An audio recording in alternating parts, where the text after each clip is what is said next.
Okay, let me check out what's going on.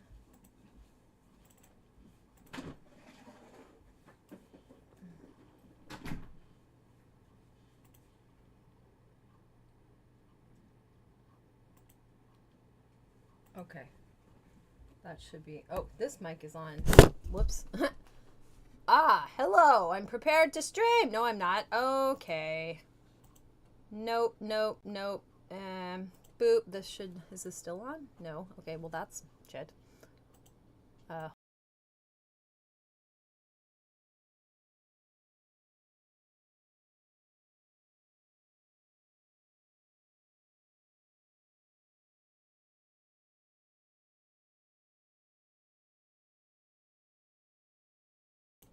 Wait, if I switch this property... Hold up, y'all. Testing. Test. Okay, we're good. All right. Welcome to I haven't been here for a very long time. I run a stream for cleaning your room, I guess, except not Jordan Peterson related at all. And in fact, probably antithetical.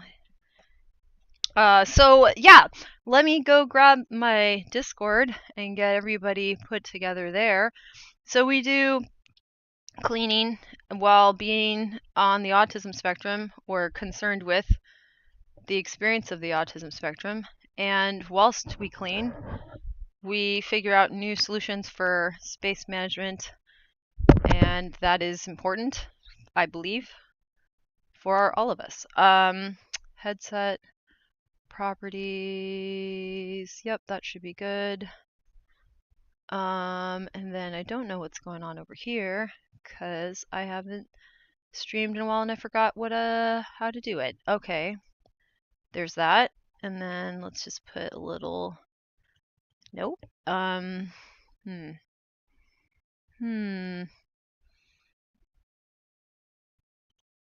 there we go. Okay.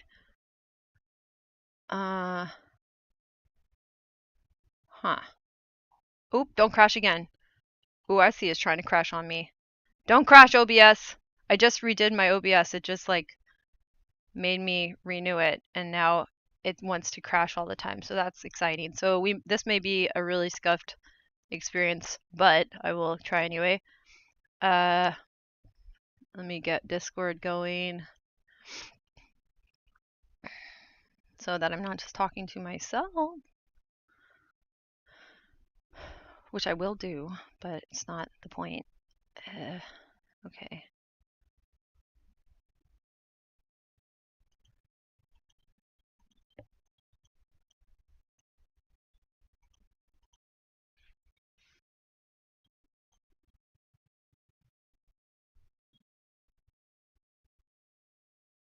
Can't read anything.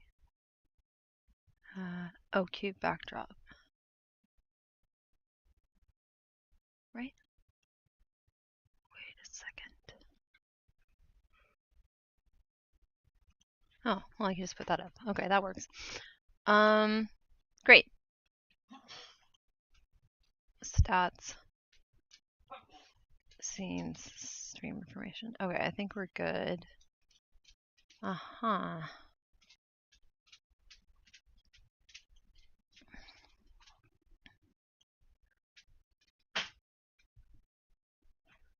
Okay, just making sure I know what's going on. Okay, cool. Cool. Okay, so let's go over here. So you can watch this on YouTube or you can watch it on Twitch. Doesn't really matter. Whichever one you like better. And please pick something that you know you need to work on in your space, and we'll work on space management. And you can hear discussions about autism by autistic folks. And people occasionally have people who have other neurodivergence that aligns with some of the same issues that we're facing. So yeah, you can think about that. Test. Let's see, I'm going to put this here and see if that's well, okay. I think it's, well, it's probably fine. Maybe I'll put it there. Okay. Marilyn, be cool, bud. No. Okay. set. My dog's going crazy. And Merlin, chill. Okay. Let me pop in here. Hello. No. Hello. How you doing? Welcome. Hi. Welcome to the stream. Let me finish setting up this part. Okay. Do. Okay, let's see here. Pop out and then put that over here and then this and then boop. Yeah, honey, the oven smells like burning, but I'm not burning anything. That's funny. Okay. All right. Let me make sure the sound looks correct. I think it's correct. Voice, headset. Okay. Yeah, we're good. Okay. All right. We're back. So I got married like almost 3 weeks ago. And we've been working on stuff together. And Kyle knows how to clean everything, which is cool because it all, you know what? Here's a fun thing.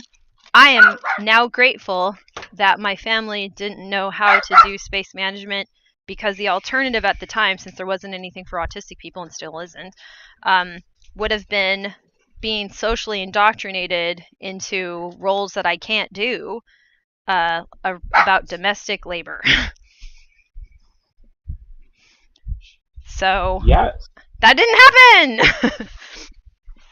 Yeah, something about that happened to me, and it has not been great dealing with the consequences. Right. So we need, a discussion about that at some point. But for now, just yay. That didn't happen. Or we could have that discussion today. At any rate, yeah, woohoo. So let me just assess. So basically, Kyle and I have been working on ideas for the space going forward. Like there's going to be a lot of projects, and we need to kind of sit down and name what those projects are so that they can continue to be pursued over the next year. But it's going to be more building solutions than ever, and hopefully we can stream that and show the process. So actually put that part on camera. Sounds good. Yeah. But for now, it's just a lot of like Kyle knows how to properly clean things like scrubbing sorts of cleaning to get everything at a baseline that needs to be at a baseline, which is very exciting.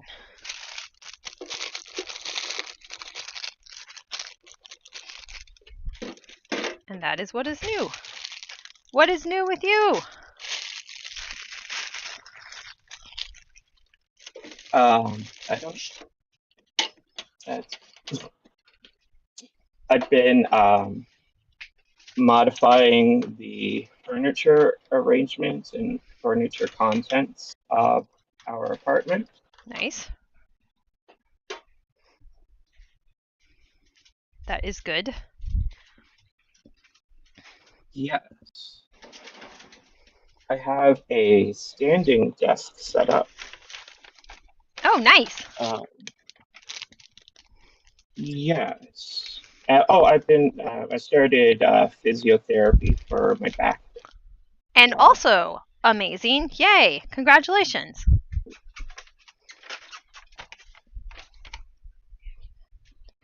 That's very exciting. Actually, I think a bigger thing, which has just been like a couple days, is really starting to understand what it means that I have CPTSD.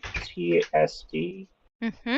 That like it means I have like emotional triggers that are happening to me because I don't have the proper memories of what was happening. I couldn't like really grasp the reality of what I was going through, right? So now when I have one of these triggers, I could start to tell myself like, okay, this has just happened to your body. And like, even though maybe you were able to process it intellectually and get past it intellectually quickly, it doesn't change the fact that your body is now in an unregulated state and will be for like at least a couple hours. Mhm. Mhm. And it's hard to deal with that realistically. Yep. Instead of basically not dealing with it, because I realize I need to do so much work now about learning how to deal with something like that now that I finally know I have it, right? Right. Um, yeah, and I think like a lot of things that I was dealing with, I was incorrectly thinking was like just autism, and Mhm. it's very clearly not. Mhm. Like I Mhm. don't think just my autism would make my difficulty with admin tasks what it is. Right. But autism with CPTSD, right? Because I've been traumatized by the way I and others have reacted to my inability to do admin type tasks properly. Mhm. That gets triggered and then it makes it even worse. And Mhm. yeah. Mhm. That makes sense. Yeah, that makes sense. It's interesting too because I've talked about this with people who are like surprised that I have autism, and I just kind of like advance the conversation so that they get a sense of why I'm disclosing it.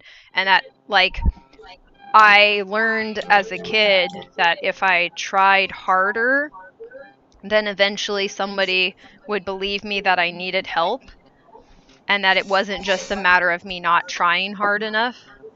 So even with like admin tasks, there was a window where I tried hard enough to do it and now I can't anymore. Like I just have learned that that will never do anything good and I won't. Mhm. It just will hurt me more. So there's also like I don't know. I like it's interesting because I think it's unavoidable to start trying to protect yourself from all of the harm that kept happening. And if you have autism, people are harming you without any awareness of it, on top of the people that are intentionally harming you. So, like, yeah, it's very difficult to like know where all those lines are. Right. And it's well, so like yeah, learning about like CPTSD and learning about like neglect and how this thing that didn't happen can be just as bad and traumatic as like having traumatic events happen to you, right? Mhm. And Mhm. it's all extremely complicated on its own, but that's but I like still need to incorporate the autism into everything as well, Yeah. which complicates everything Right. further, Yep. right? So like the idea that like I have emotional neglect, not just because my parents weren't able to do these things that you're supposed to do with your children so that their emotional reality can develop properly, but Mhm. because I was autistic, they were not like even they didn't have the opportunity to pick up Mhm. on the cues to try those things. Yes. And then there's times when they did those things and they wouldn't function properly for me because I couldn't understand them properly or whatever. So like not only would I have needed like much better educated parents when it comes to um, autism and just child rearing in general, I would additionally probably need parents that were themselves autistic and Mhm. developed their own understanding of how to be a good parent as an autistic parent of an autistic child, Right. which is something that like literally no one has that set of information Mhm. yet. Mhm. Mhm. Exactly. Um, yeah. Yeah. And in some ways, when I have responses to me that are largely speaking positive, like they're basically saying to me like, "Oh, I find you very likable and capable." I'm like, "Thank you. That's nice." But that's part of how I'm kind of healing some of the pain of this is like, "Oh, you have a similar attitude to a lot of people that saw me as a kid and went like, "Oh, what a pleasant child. Oh, she'll be fine because she's trying very hard. So what could possibly, Right. be an issue?" And so I think that people wanted me to feel confident, but didn't know that that was setting me up to put myself into an environment or a demand that I would be explicitly disabled at. Right. And again, it's because of the invisibility of the disability, Yeah. especially when you're masking it, right? Yes. Because they cannot possibly be expected to understand something that I myself didn't notice in myself for 30 years, right? Like, of Exactly. course, they can't see the trouble that I have with things. They can't see where my disability comes into play. But that means no matter how goodwill they are, they have no ability to notice that you need help and come Yes. and give you help. Yes, And even exactly. if you ask for it, they will say, even, and they say, "Oh, I want to help." They'll look around and they won't know how to interface with the issue you're facing, Correct. right? Yep. So they won't themselves have the tools to be able to help you. Exactly. And that goes against possibly a lot of narratives that they have about how well equipped they are to deal with the world that they're in. So like I'm kind of like Yeah. creating a moment of insecurity for this person that can feel, unpleasant for them in all sorts of ways, or like too much work, where it's like, oh, you're telling me to see this invisible thing. I'm like, well, no, I'm saying that like more of the issue is that my disability is harder to see without really isolating it. Once you start to like corner what autism really is and you see us behave in an environment where we're bound to fail or to succeed because of how our brains developed, then you're like, oh, that's really different. Oh. But that's not really what you're gonna have as just a natural part of walking around and going to different environments. So like And even, yeah, go ahead. even to even isolate that, like you have to look at data points basically. You have to look at things like the fact of 85% unemployment or whatever to get across the severity, because it's all mental, it's all subjective Yeah. difficulties that people can't just be like, oh, this part of you that I can see physically moving in others, you're not able to do that, right? Exactly. It's something within us that can't function. Right. Yeah. Right. Yep. Yeah. So yes. Yeah, and I think like for me, removing the shame around my disability is kind of informing people that, hey, you're comparing me with the wrong kind of person. You need to compare me with autistic people who you can actually have a conversation with, for one, because a lot of times they either compare me to neurotypical people because they can have a conversation with me, or they're reluctant to compare me to autistic people because some of us can't have conversations for various reasons, including very profound intellectual disabilities. That's what a lot of it still seems to conjure up in people's minds when I mention autism, is they're thinking of severe intellectual disabilities or people that are extremely blunt and rude and have no um, inflection in their voice, so like the monotone thing. And then like in a recent conversation I was explaining, well, no, I mimic people's accents. I have a really weird accent that mutates all the time, and so they just don't know that number one, we have abilities that they more associate with non-autistic people, right? So okay, fair. Mhm. But also that our disabilities can be compensated in different ways. Like the similar disability can be managed with different strategies that would be dependent on what your brain has available as an option. And we have different options than some people who have more profound um, systemic disabilities in the brain. We don't have those disabilities, so therefore the solutions become, uh, you know, pretty obviously different.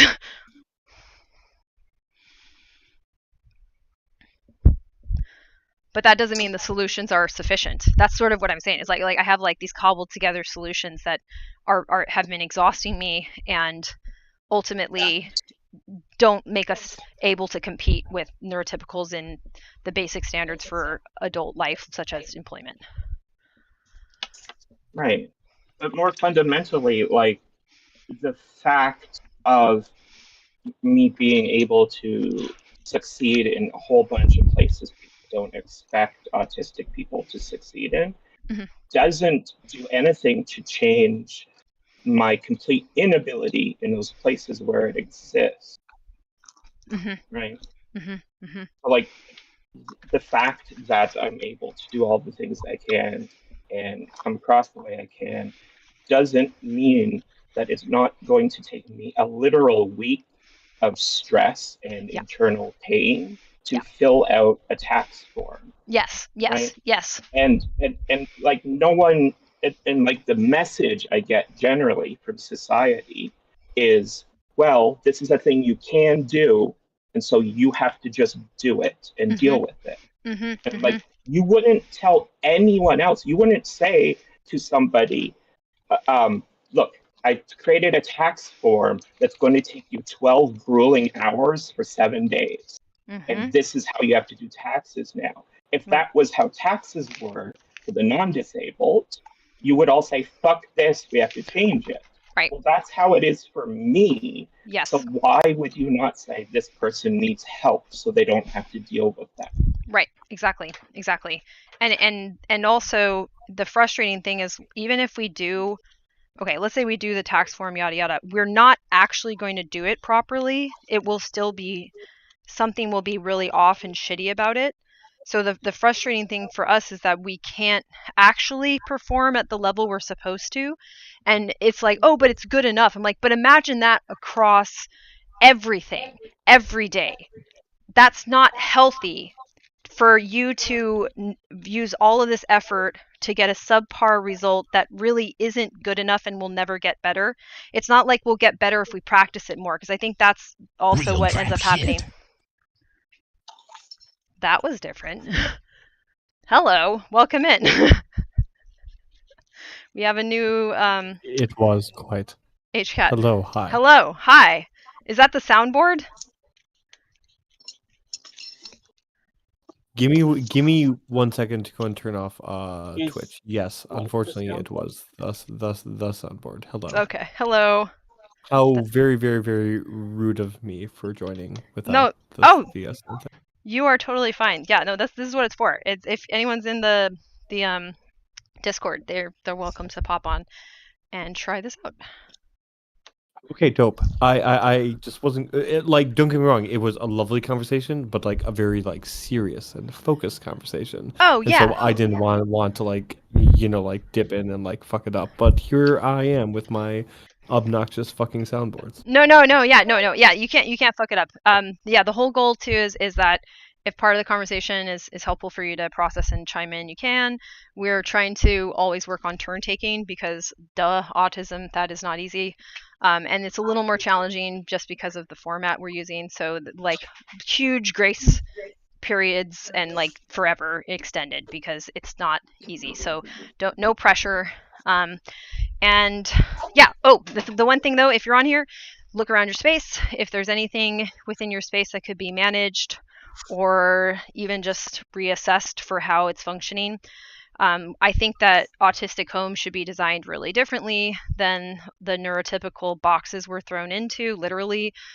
These funny little rectangles and the furniture that were allotted by society, I don't think are helping our brains out at all. So a lot of what we talk about is an extension of that problem into our daily lives. So we're just trying to anti-gaslight ourselves while Sure. testing out solutions in our immediate physical environment. I feel like if I just like turned my camera on, you would see the like absolutely ridiculous way that I'm sitting. It would just make sense that like, yes, these this annoying ass chair doesn't necessarily seem I mean, this is coming from the person who literally just made a like literally just switched over to a sit stand desk, so Oh I can yeah. sort of like pace as Yeah. a modality. Yep. If that makes any sense. Totally does. Sweet. I, for one, am going to start cleaning out a closet immediately behind me. Excellent. Excellent. I am baking peanut butter cookies. Oh, that's nice. Nope. Okay, so let's see. Where were we? Hey, Neurotypical can just I don't just throw out understand. one last thing, Yeah. which is sort of intrusive? Y'all's wedding outfits looked fucking gorgeous. Congratulations! I just Thank realized that you. like I hadn't actually said that. I know your husband. I believe that's the correct term. Yes. From the astrology server, and so I just Yes. want to pass that on to you. You all look lovely. You all look wonderful. Thank you. Congratulations. Thank you so much. Thank you. It was so fun. And it took us like Weddings are it took us some time to get ready, and it was just so cool. Kyle like reasonable.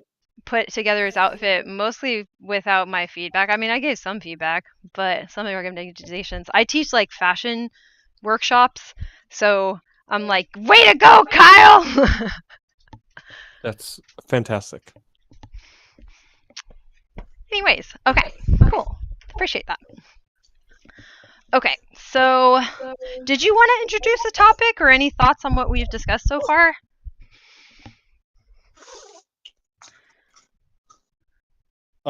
Who's that to? You. I mean, I was just sort of like lurking in the Twitch stream for a little bit. I'm just happy to like hop in and chime in as it's needed. I don't really feel the need to like, I don't know, like give like 2 cents. Okay. Yes. Perfect. Okay. Yeah, feel free to chime in anytime. Okay, so let's see. I wanted to kind of bounce back to a thought that I've had this week too about explaining autism to people who are trying to be complimentary but are also exacerbating one of the issues I've had. So what I wish people could see and why I do these streams is that autistic people have to manage solutions ad hoc right now on a daily basis. And while we can look to online sources and these communities that are kind of organically developing on social media, there's no way for us to translate that into societal support, like structural support. I think ultimately we need to reform the Americans with Disabilities Act and add on to that and have something that's like a lifelong, realistically designed and modular tool for autistic people that probably needs a physical location as well as people who actually are employed to help us. Because otherwise we're relying on each other all the time and we're already exhausted. Or occasionally Just somebody to like, oh, hey Kyle, can not you to mute not me to or something? that Kyle is not liking. Yeah, his headset's picking me up. Okay. Maybe I need to turn mine down a bit too. Anyways, so where are they going with this? Yep, that ate my brain energy up. Okay. Get back on Lifelong track. support from the government is needed, like Yes. people who actually work with us and know Yes. what we're doing, because at the moment we're further taxing ourselves in the Yes. effort of helping each other. Yes, exactly. And right now, like for example, I just married Kyle, who he's relatively comfortable taking on support roles, and on a serious level, that's going to be part of it. Like I often talk about this one like sort of influencer who's blind. He's able to see like one tiny sliver that's fuzzy and that's it, but he's almost completely blind, and he has a sighted partner. So obviously the sighted partner is going to be doing things in the home and in their lives to be supportive. That is the situation with autism and our partners. If both of us are autistic, we're going to have to figure out where our deficits are inverted so that somebody has a strength but ultimately we shouldn't have to have our relationships depend on that dynamic without any external assistance and even potentially continued gaslighting, that's my main thing that I need to push back against and try to insist that just because we have this coherent way of speaking, some of us, doesn't mean that our disabilities are actually solvable by that. You can't talk your way out of autism, and that shit should be on a shirt. That's sort of the issue.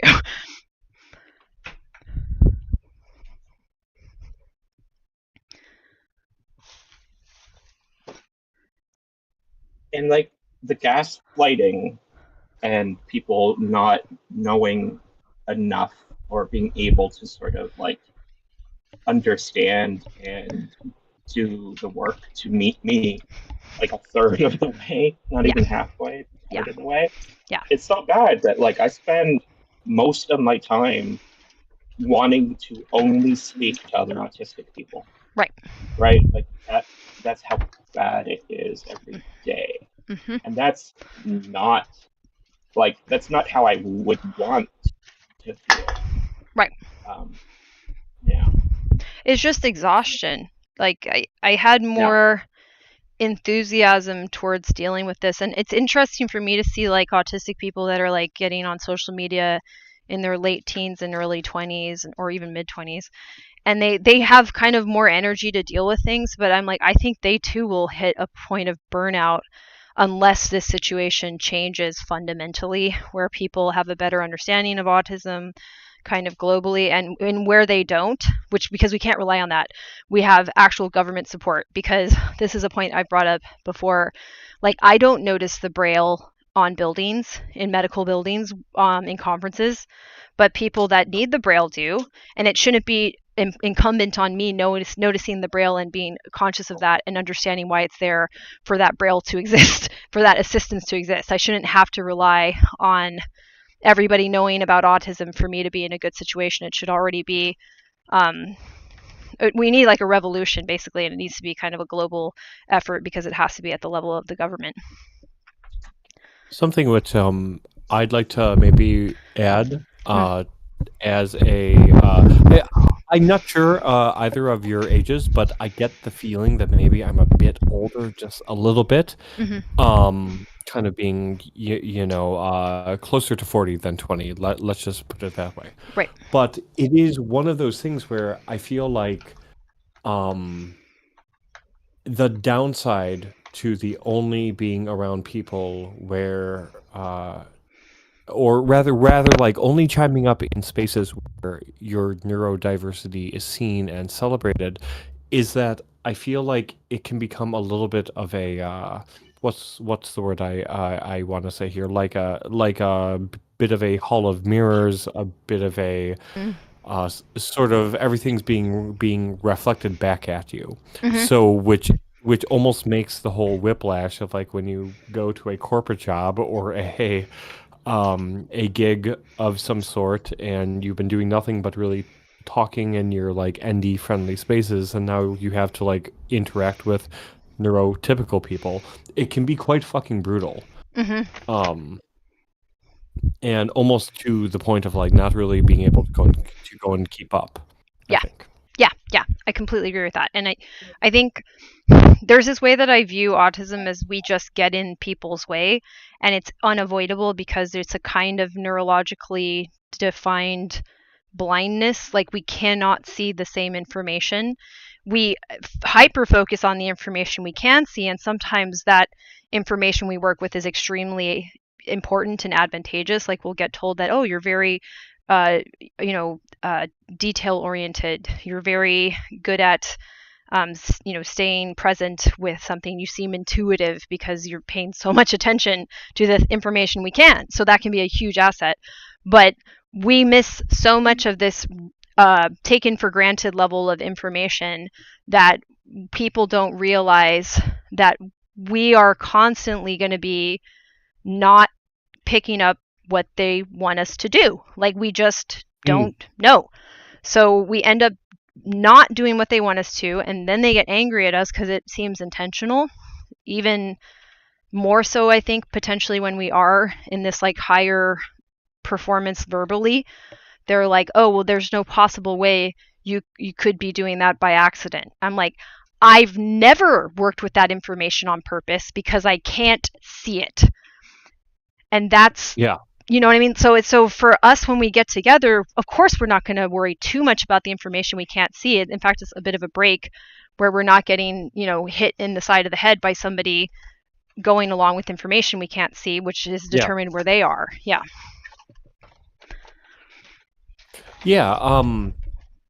if I could add just one other thing to that, like I agree I agree with everything that you're sharing.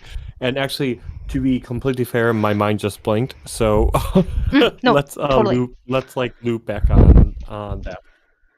Yeah, and thank you for saying that too. And that will happen. And sometimes my way of speaking, I'm modeling in a really roundabout way.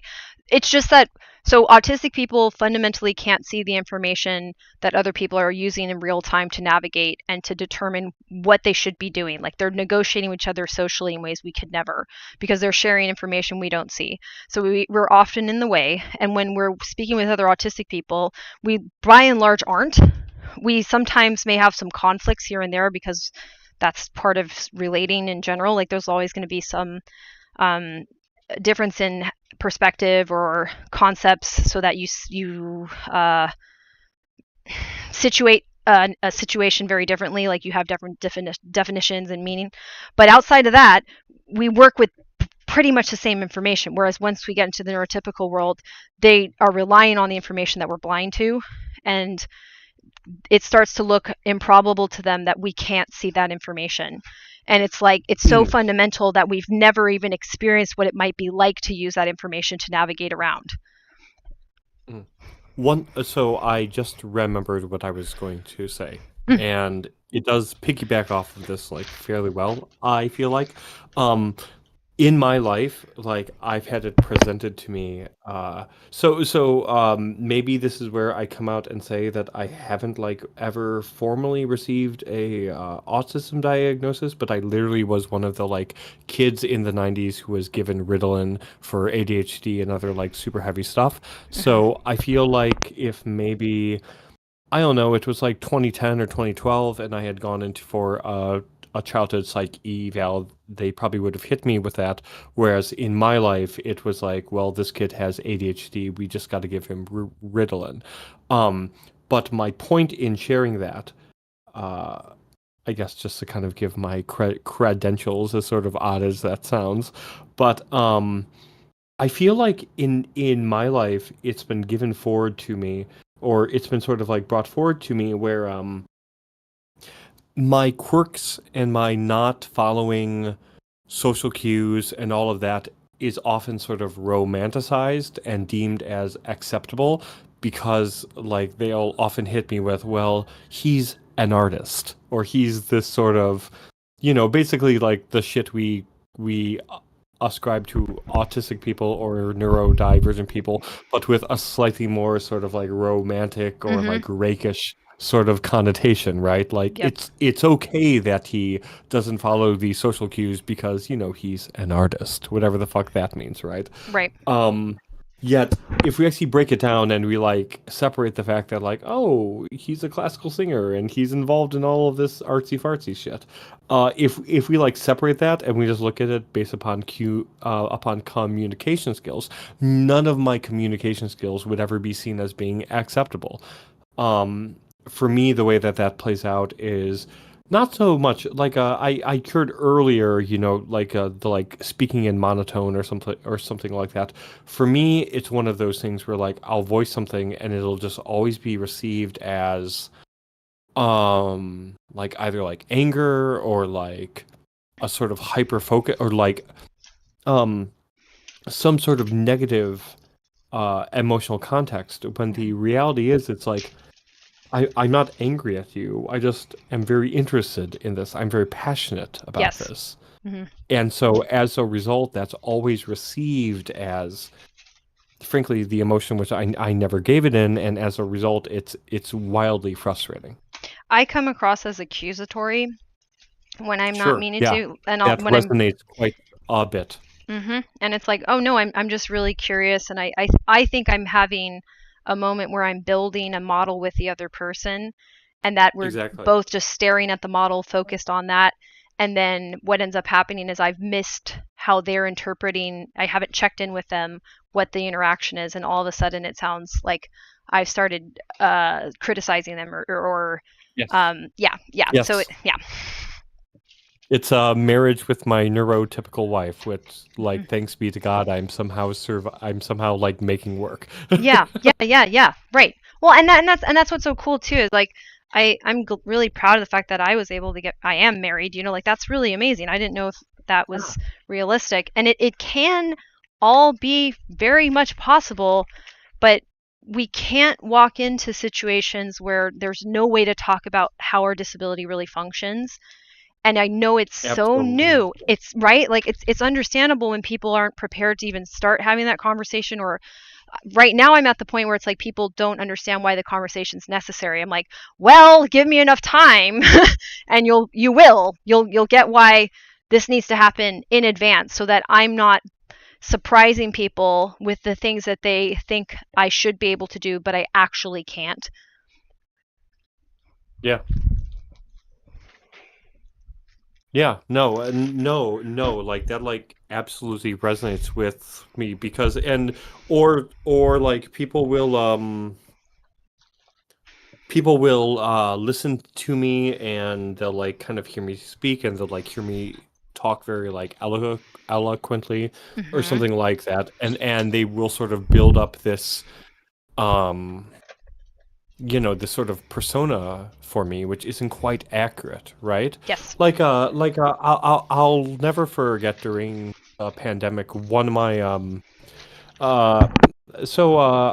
I work as a freelance classical singer, right? And like what that involves is singing for a bunch of different religious communities because frankly they hire me and they pay. And being a classical singer in Detroit, your options are kind of like limited, right? And so I'll never forget this phone call that I had with my old boss. And he kind of asked me how things were going and everything was kind of going, and we were talking and I'm like, yeah. And he asked me how I had been doing and I'm like, I'm really well.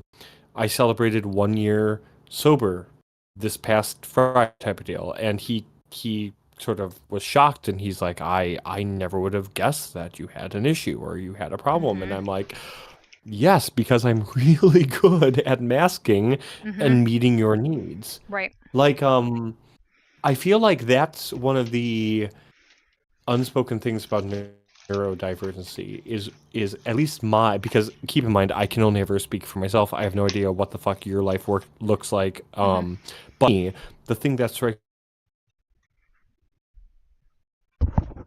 skill is the ability to completely have a private life or a hidden world that is like actually almost more interesting than your real world, right? Simply because you've gotten so fucking good at like masking your true nature, right? Yes. Yeah,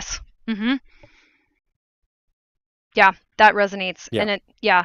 And I think I had to put aside time to be myself, or to act naturally. And that time got more and more confusing because I also thought I would grow out of it.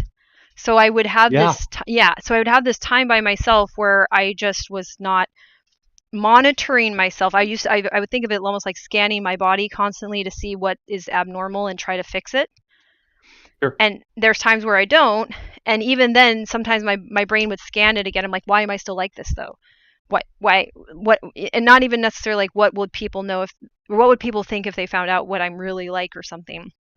But like, what is this? Because I told myself early on that this must be a phase and this must be something that as you mature goes away and people just don't talk about. Yeah. No, I mean that like yeah. Well, and I not asking for specifics, but like what generation would you consider yourself to be? I'm in the end of the millennials. Okay, cool. So probably about like 10 years like younger than me, if I had to sort of guess, kind of late 20s. Yeah. That sounds right. Yeah. So I wonder if this is a generational sort of thing, right? Because for me, we hadn't even gotten far enough to think of, oh wow, this might be something that I might grow out of. In my generation, which is millennial but a little bit before, they were literally like, well, let's give you some amphetamines and we'll send you to the like gifted section of everything. And meanwhile, we're not really going to offer you any feedback as far as why you can't fit in. But yeah, there's absolutely no like, oh yeah, you're going to grow out of this. Like, Right. this is just who you fucking are. Like it or not. Yeah. And I don't know, I mean, it's just very strange. I mean, in a way, Discord, like, I could only imagine what my life would have looked like if Discord had existed back in like 2010 when I was in my kind of like late 20s. The way that my late 20s played out was that I connected with people, but it was either through like MMOs or sort of like parasocial spaces, like not like a chat room, Yeah. but sort of connecting up via that. And the actual personal private connections that I had were in the end like quite private. Because like there wasn't an ND Discord server for me to hop on and like say like, yeah, no one fucking gets me. Right. And so I don't know. I mean, part of me wonders if you know, I have always accepted this sort of like terminal quality for me, and I wonder what would have happened if I had been given the messaging that maybe I would have actually grown out of this at any point. Yeah. I think that like language around disability or neurodevelopmental disabilities has leaked out into the general population, maybe not super well, like the accuracy is not great, but it's like people needed to have conversations about mental health, and if you start doing that, you have to think about the origins of mental health problems. And then all of this very quickly started spreading into little communities and articles. So I feel like I'm walking around in a more literate culture, but then the problem becomes people don't understand how complex this is, and that you know, it's a challenge to how they've modeled themselves. Like, if you model autism correctly, in my opinion, you have to change the commonly held beliefs about neurotypicals' brains as well. Like, they're not right about themselves.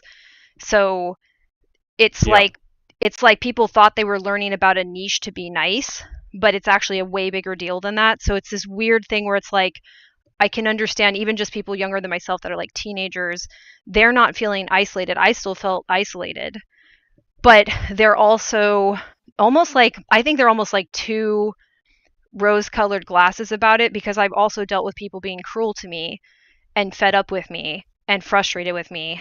And that's why I went with this narrative that, oh, this must be a developmental thing that I'm just going through and I'm quirky or a little weird, but they still weren't looking for autism in girls in the way that you know my abilities are.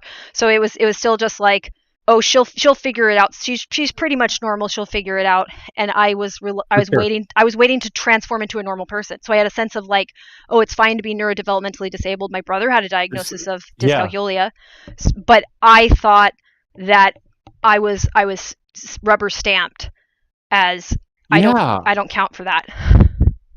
Yeah. Like it's almost like they kind of like put you out here with this sort of like ugly duckling, like swan type of shit, right?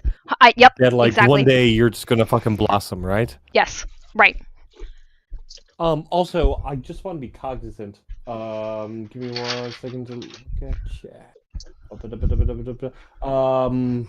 I also just want to point out, Lilith, you were saying a lot before I joined, and I just don't want to like dominate the conversation. So if you have anything to chime in, please. Not being dominated. I am choosing to listen. Okay, good. Okay, cool. I just that is something that I'm aware of. I have a very big personality. Like, I'm literally a fucking opera singer. So I can be very big and very loud and very dramatic, and so I just want to make sure I'm not sort of like shitting all over like people's everything, I guess. Yay! I Social don't know. awareness on our Yeah. own terms. Maybe more messy than I'd like, but we're here, right? Right, exactly. Sure. Yeah, so the only thoughts that I have on that is like I have this like really good friend. Well, okay, that's bullshit. I I have an acquaintance who I have really wrestled and struggled with having him in my life. He is he was given a autism diagnosis at some point in his life. He really sort of leans into this identity as such. He's a man who's, kind of like my generation, close to 40, graduated high school, served in the military, served over in Afghanistan Oh wow. and Iraq and all that, Yeah. like George shit. And like I met him through some how do I want to say this for a Twitch stream friendly thing? Organized adult stuff. Let's just put it that way. But point is, I met him and he's a good guy, but he will send me, I don't know, like inappropriate content, conversations that, or sharing shit with me that maybe he should keep to himself or share with a bit more like intimate partnership. And I've really struggled to sort of like place him in my life because of his neurodiversity and the fact that he leads with his neurodiversity. Like he's very open about the fact that he's in this. And part of me, and I guess the reason that I thought of him in this moment was because you led with the like, well, I was a woman and they weren't even checking for that. And Yes. it's like I'm just thinking of like what that looks like as a man, in which it's like you were kind of raised up and brought up with this idea that you're always going to be different, things are always going to be strange. And like part of me wonders if part of the way that society handled that with this like, by the way, you're always different and you're always strange and you're always this and you're always that, if that doesn't allow for a little bit of I guess like no, that's not right. If it doesn't allow for a little bit of maybe less than effective self-acceptance. Yeah. Like as in like you see these not great behaviors, but you're like, oh well, I just don't need to go like work on that because Right. I'm Yes. this. And Yes. they've always said I was going to be this. When unfortunately, I guess like what I'm trying to say is like the ND lines and the toxic masculine lines sort of cross. And so one issue which like very much needs to be worked on, like I want to connect with you, I want to fix this for you, not fix this, but like kind of like engage with you in this and try and move this forward, is fucking untouchable because this individual has thus linked their toxic masculinity with their autism. Right. Yep. Quite accurate, right? Yes, absolutely. Yeah. And so this is what's so fascinating about that. So it's some form of entitlement. It may be kind of like warped to do a job that entitlement doesn't normally do, which is to kind of buffer your self-esteem after having this blow of like you're not normal. I have a lot of shame around the ways I'm not normal, but what I did, I started reading self-help books at 9. So I still own a lot of them. So I was constantly trying to fix myself because I was told I should turn out just fine. And that became my brass ring, that I needed to turn out fine. That was how to prove that I was worthy of respect, but also of getting help. That somehow it became this weird warped logic. I knew I needed help. And I think because women and girls, if I'm being really frank, and to this day, I think they still are neglected. So there's an amount of neglect, whereas like, okay, the boys are getting attention and help.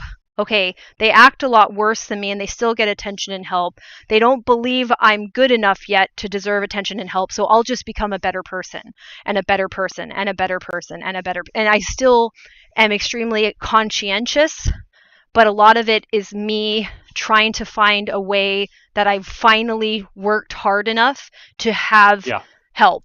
So when the boys are getting help and their behavior doesn't have to show any effort at all, that's a big problem. And I think that's kind of like it's exploitative of autistic boys in a substantial way, because it's taking this world that they'll never really be able to exist in, which is like this male normative, male supremacist thing. They're never going to be seen as the most supreme.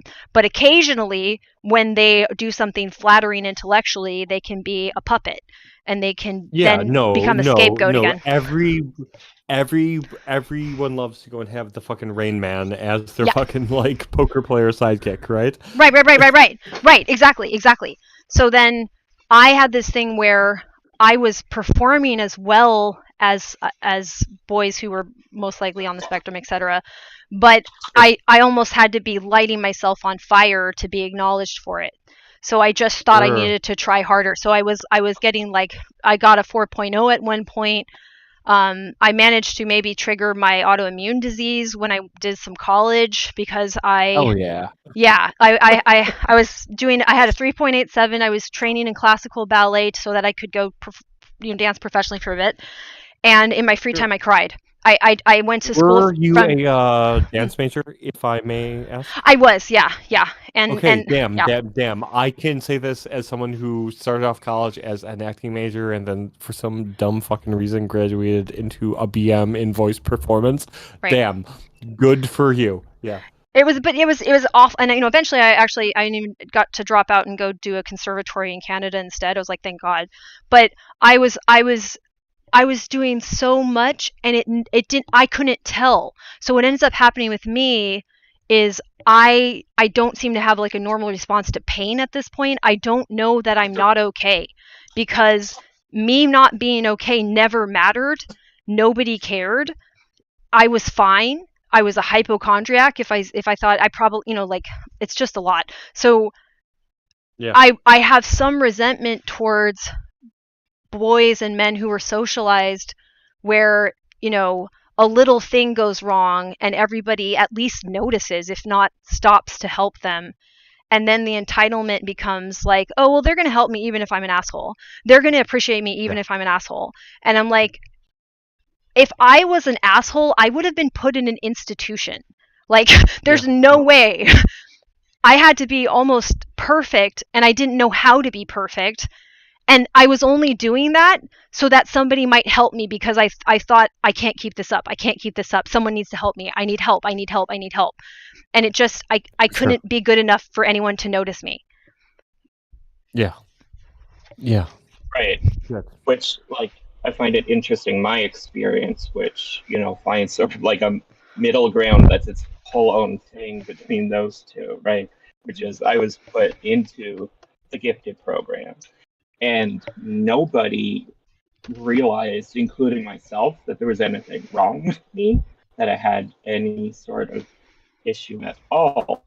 And so, I started to struggle as I went into high school, and they were like, oh, you're just being lazy. You need to try harder.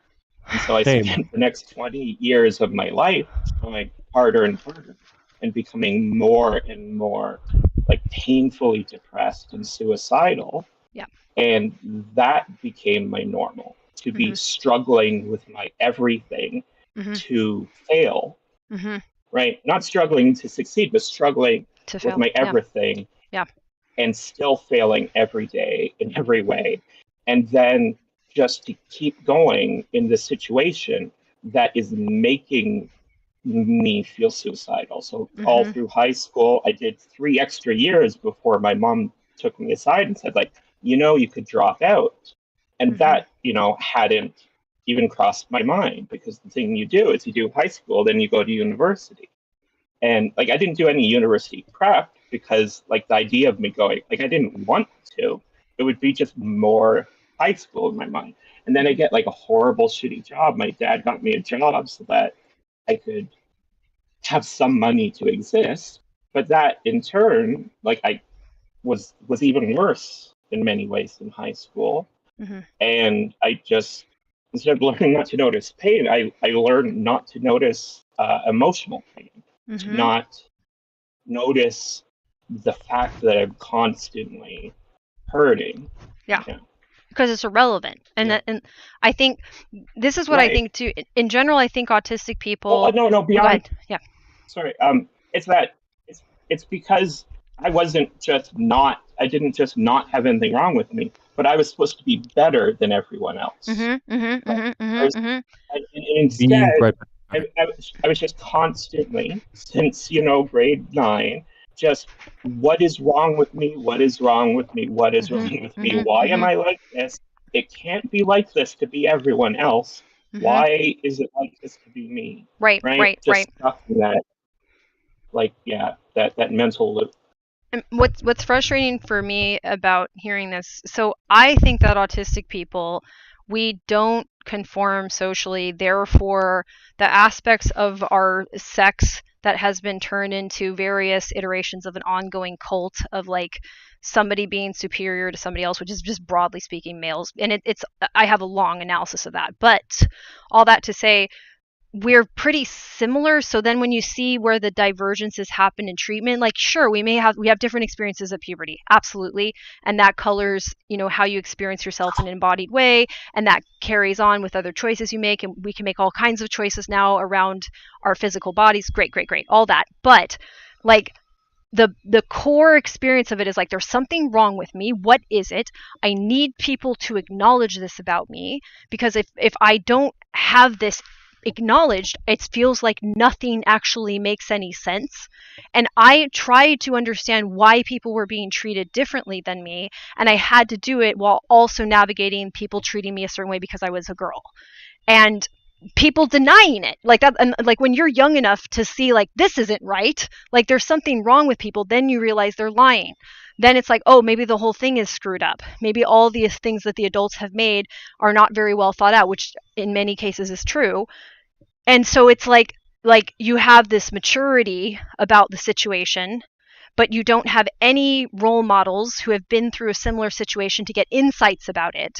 So I'm glad we all are analyzing it now as adults, but it kind of sucks because we have to be the mentors we didn't have to our like inner children, basically, to ever have had our lives make sense. Because otherwise, it's just a bunch of pieces that don't. Yeah, it's gobbledygook. Yeah, it's nonsense. It's not. And yeah.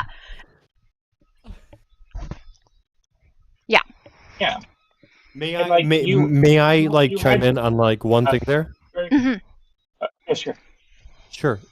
Sorry to cut anyone off, but like, I feel like the one like superpower about that though is like, once you've gone through this fucking crucible, once you've gone through this trial by fire, and you've experienced this like dark night of the soul, like what's funny to me is like and I just realized that this is an entirely different tangent, and so I'll save it for later.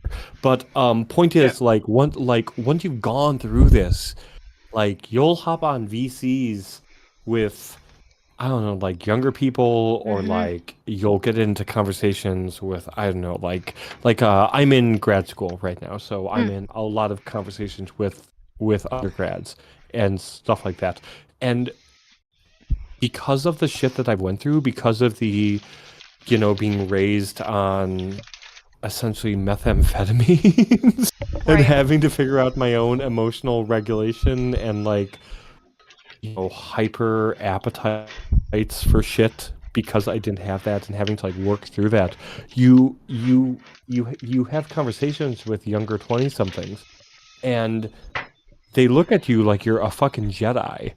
Right. Like that is like the weird plus side with this is that this life experience really does how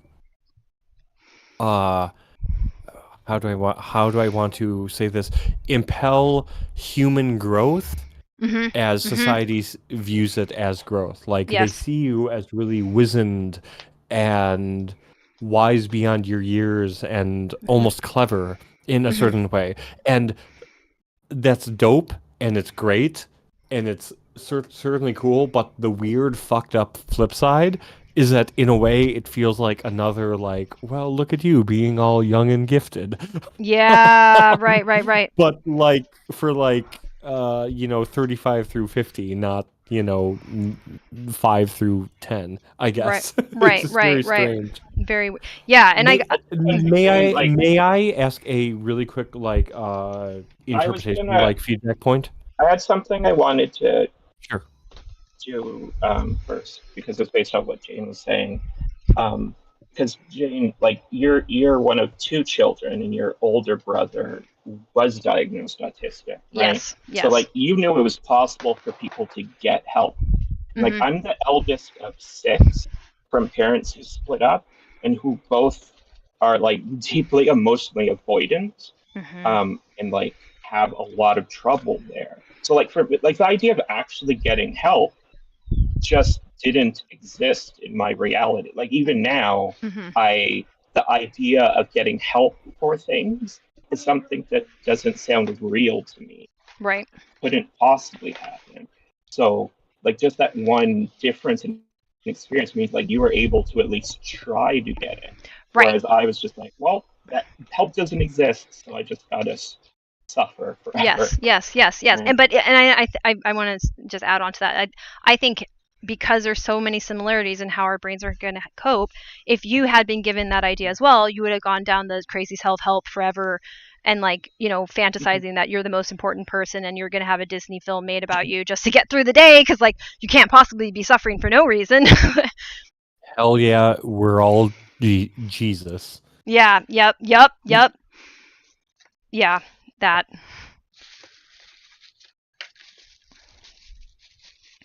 Go on.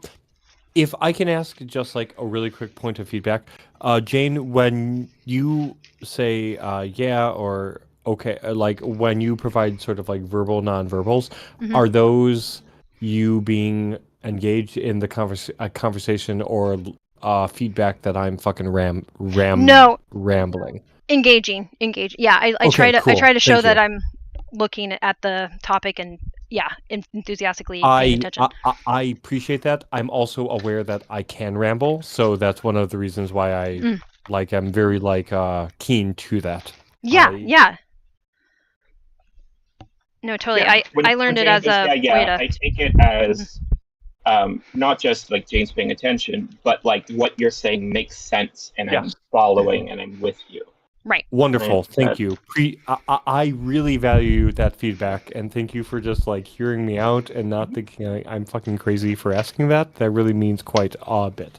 Thank you. Thank you for asking it too, because it lets me be conscious of my habits and my intention so that I can also inform people that that's a way that I show like I'm building the model in my head, and I'm really excited when I can see the logic that you're demonstrating in my own mind as well. For sure.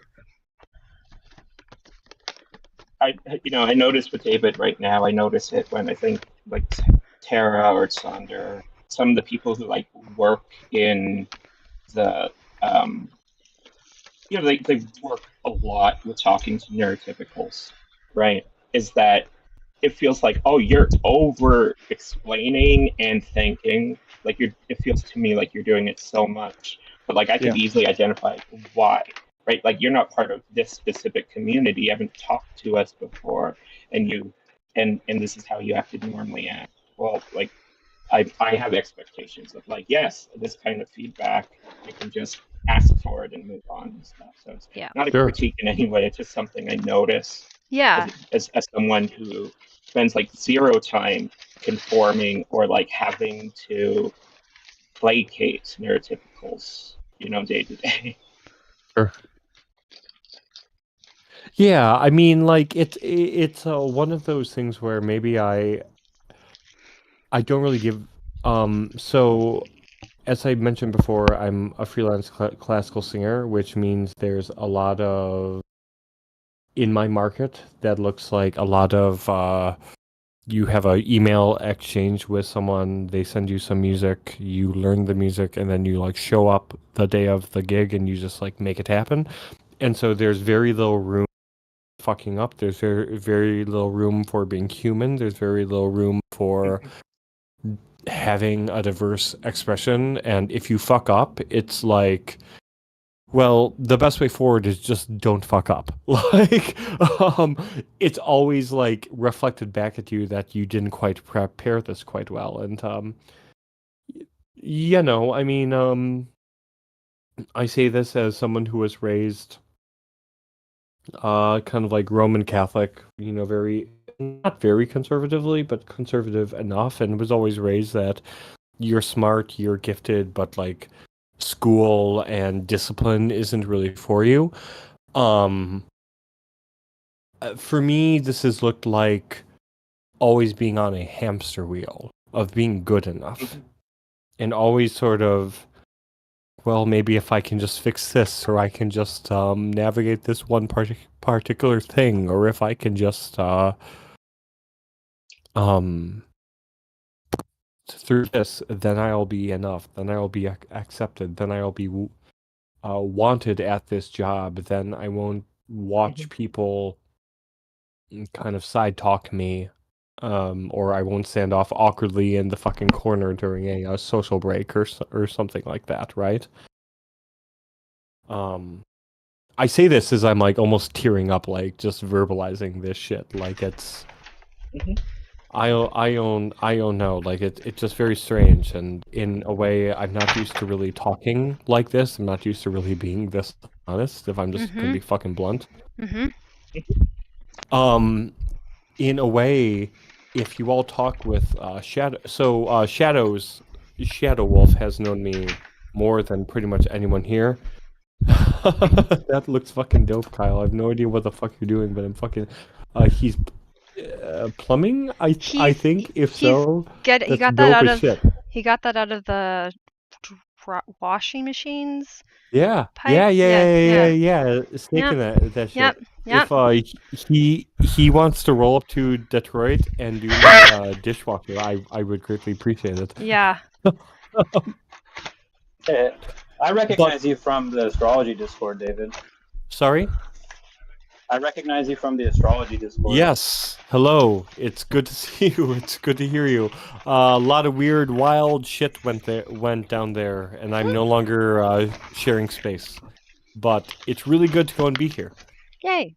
Glad you're here. But what I was saying kind of prior though is like if you talk to Shadow about me, like she will flat out say that like when she first met me, like I was actively hostile towards admitting my neurodiversity and admitting how do I want to say this, like the veracity and effectiveness of psychotropic meds. Right? Of like Concerta, Effexor, Ritalin, like that type of deal, right? Like I was literally the guy in chat where like she felt so fucking invalidated by me because I'd be like, just fix it, motherfucker. Because I was the guy who was raised on Ritalin, and so the one thing that I'll admit is I have a intense suspicion of all of this. Because I wasn't really given a lot of choice. Yeah. So yeah, I'm just kind of here, and I'm glad to be here, and I'm also trying to like wildly share the vulnerability, but yeah, like the fact that I'm even like in this chat having this conversation kind of blows my mind. And this is what I'm using the space for. So it sort of evolved into this by thinking about, okay, what would peer support be? And the most important thing was this housekeepathon thing, because I believe that we store things as episodic memories, like things that we experienced and that we have some sort of autobiographical recollection, and that if we don't have a chance to reconnect those to some larger abstract theme, we don't really get a chance to move beyond those events. I think for autistic people, it's kind of like that zeitgeist sort of processing, but it's retroactive. And it's very important for people to be present with us while we are doing that, especially if it could trigger a meltdown, it could trigger crying, and that people can just be present with that our response to our own life experiences being situated appropriately needs to happen, should not happen in isolation, because that's how we experience so much of our lives, in isolation. And we have to be able to process that without shame. It can't be only appropriate for a therapist's office. Our life experiences, our memories, our autobiography can't only be appropriate in a therapist's office. That is not healthy or true. So true. Right? Because it's my fucking life. I've Yes. lived these. Yes. Sorry, I'm in like full sobbing mode here. Because this is my fucking life. It's not all trauma. It's not all things I need to bring forward to you, but it's things that have defined me, and things that have infinite value, and things that I'm sorry if you cannot comprehend them, but they matter to me. And to have them relegated to either trauma. Sorry, go. Oh, I was just gonna say, it is appropriate to be vulnerable here. It is appropriate to do like your internal housekeeping, not just your space housekeeping, right? Like Jane was saying, the house memories in your life, or what we talk about here, what we're doing, the physical housekeeping. And like, you never need to apologize for crying here, and you don't need to censor yourself from crying either. So it's funny. And please forgive me for cutting you off, but it's funny because I definitely joined this thinking that this would be a good space for me to clean out my closet, not realizing that y'all meant No, I mean, yeah, right. Which I'm here for, and I need to do, and I'm really insanely grateful for. I mean, look, y'all. I've obviously just met you all, but I'd like to think that I've presented that I have been around the block, that I've wrestled with this. And yeah, I mean, I'm just trying to figure it out, and I don't think that journey ever really ends. And I feel like if we tell ourselves that we haven't figured out, that in the end we're just fucking lying to each other. Yeah. Yeah. I just want to quickly clarify, like, just now is the first time we've ever mentioned internal housekeeping. Like, this absolutely is for actual housekeeping. But the natural way the conversation flowed was to all this internal housekeeping, and it's appropriate to do that here. We've done it here before, and we will again.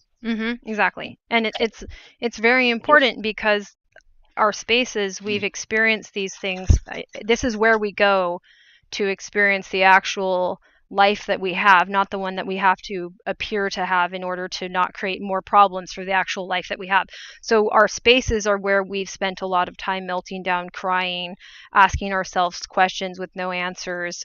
So as we make this space more appropriate for us on a daily basis, we're also getting a chance to revisit those times where we had to be in this space as a refuge, as some sort of sanctuary, to just deal with what was happening without support. So I think it's very important for our spaces where we have had no support to be a place where we are actually receiving support. And that in and of itself makes us feel included again, because that's what normal people get. They do get support from each other, and they do have an experience of being able to tolerate hearing each other's life stories, whereas our life story, maybe some people can't stand being around. They may find it too traumatic, too disturbing. They don't like when people cry.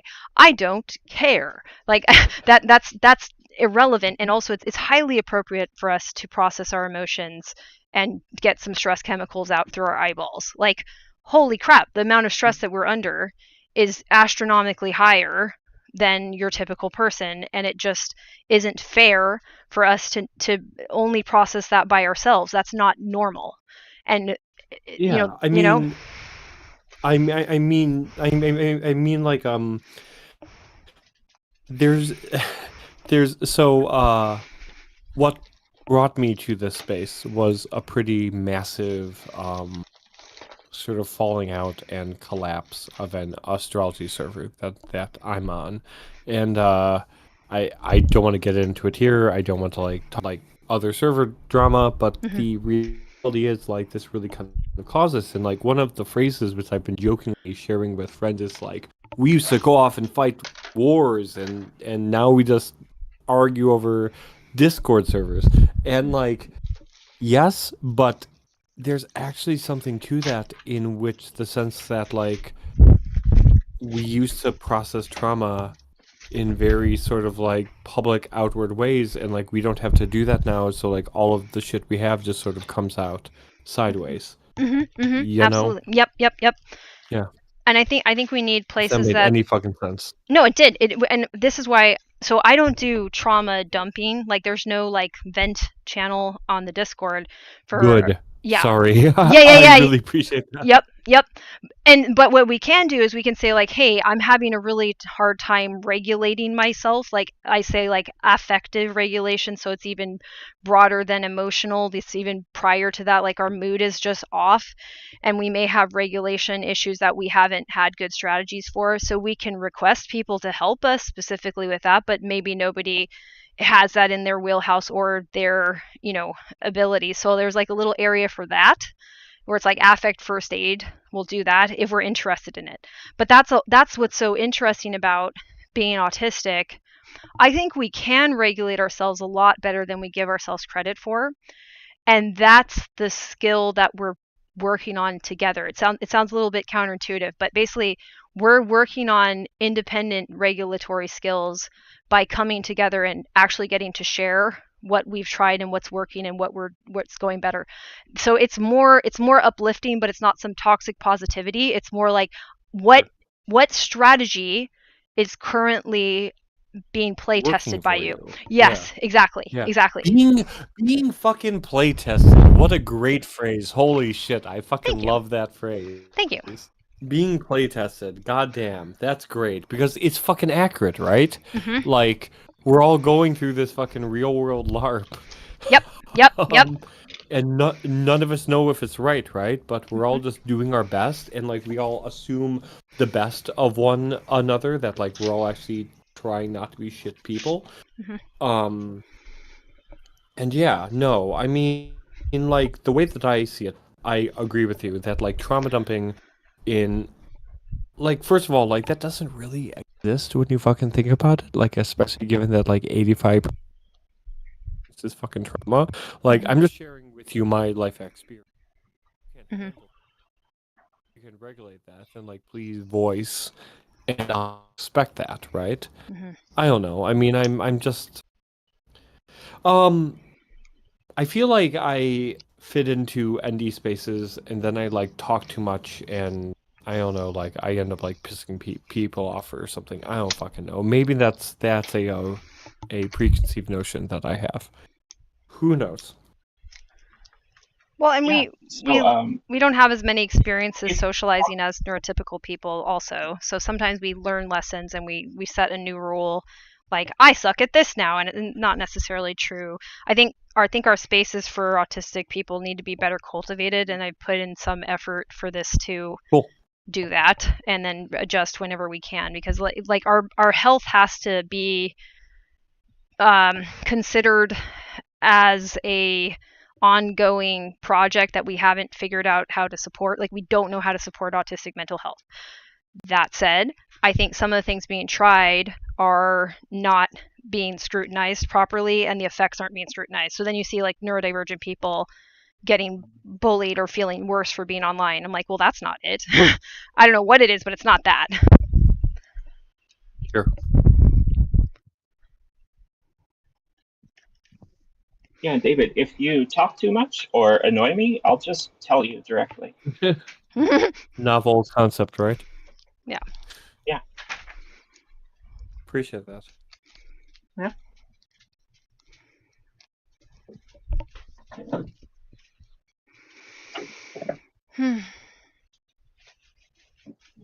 Anyway, I am... Sorry? Oh, well, go ahead, Dave. No, I really don't have anything of value to add. Okay. What's up? I was just going to say, Jane, I've been excited to hear about like the changes that you've been doing to your space. Since, Yes. Kyle's been helping. So lots of cleaning. Like, did you know you can mop things in a house? I didn't. I know of it. Yeah, I he's don't do mopped. it, but I know of it. He's mopped Wow. things. It's apparently a really good idea, and then things are actually clean, which is fascinating. And then what else? Well, we've been planning out some stuff that we want to do. So we're going to make a loft. Like, it's going to be like a very low loft because my ceiling isn't that high for our bed setup. So there can be like a little like cocoon area or like reading area or whatever underneath it. And so there'll be little pockets of like places that feel separate in the room, which seems to be good. Like compartments, good. Compartments dedicated to one thing, Yeah. very good. So we'll have like a That's sleep compartment. Yeah. So that's kind of a longer term right. goal. And then We have like 2 closets here, one of which I put a mattress into, folded in half with like an L shape, so that it's the row to go and cocoon in. One I've just changed so that like if we're having not an argument, but like we've triggered each other's trauma, I could go into the closet. There's enough room now for me to just stand in there because we're in a 1-room apartment, right? So I get to feel being in a different room, being in a safe place without having to like leave the apartment and face strange people, which is not helpful or common for me, right? And I actually I have one desk set up where I basically built a cubicle onto it so that I could put it in the corner of one room. And now it's like a mini room, or I want That's dope. quiet reading time or quiet writing time. Yep, that's super accurate to what we're trying to figure out. So, like on the one hand, we needed to just get him moved in, and so a lot of his furniture is in giant like Tupperware vibes from like Home Depot, and then we're gonna have to do a lot of redoing of everything upstairs and the garage. So there's gonna be like a lot of junking that's gonna have to happen. But since we got here, it was like I'm adjusting to my work schedule and figured out a schedule that can stay consistent. I was testing things out while we were waiting to get married because I could save up for the move by doing extra weird hours. But now I have my schedule starting. It's just started last week, and there'll be just a couple more extra weird shifts. Oh, disconnected, reconnecting. OBS broke briefly, y'all. So give it a sec. Cool. We're still here, but OBS might need a second. Okay, it's reconnecting in 1 second. Okay, so They asked what you did for work. well, what I do for work. Oh, I'm a flexologist, so I stretch people. Yeah. It's great. I love it. I'm like super good at it. Like I'm really proud because I didn't end up getting a degree because I dropped out to go, dance. But I like am a nerd. I mean, yeah, and also you're a dancer, so you have in innate anatomy and physiology knowledge, yeah. Right, exactly. And I was constantly reading books. For the record, my wife is a former dance major too. Oh, fire. Okay, got it. Okay, well then So I'm really good at it. I started in November. She ended up working as a Pilates instructor, right? Like just kind of like same space.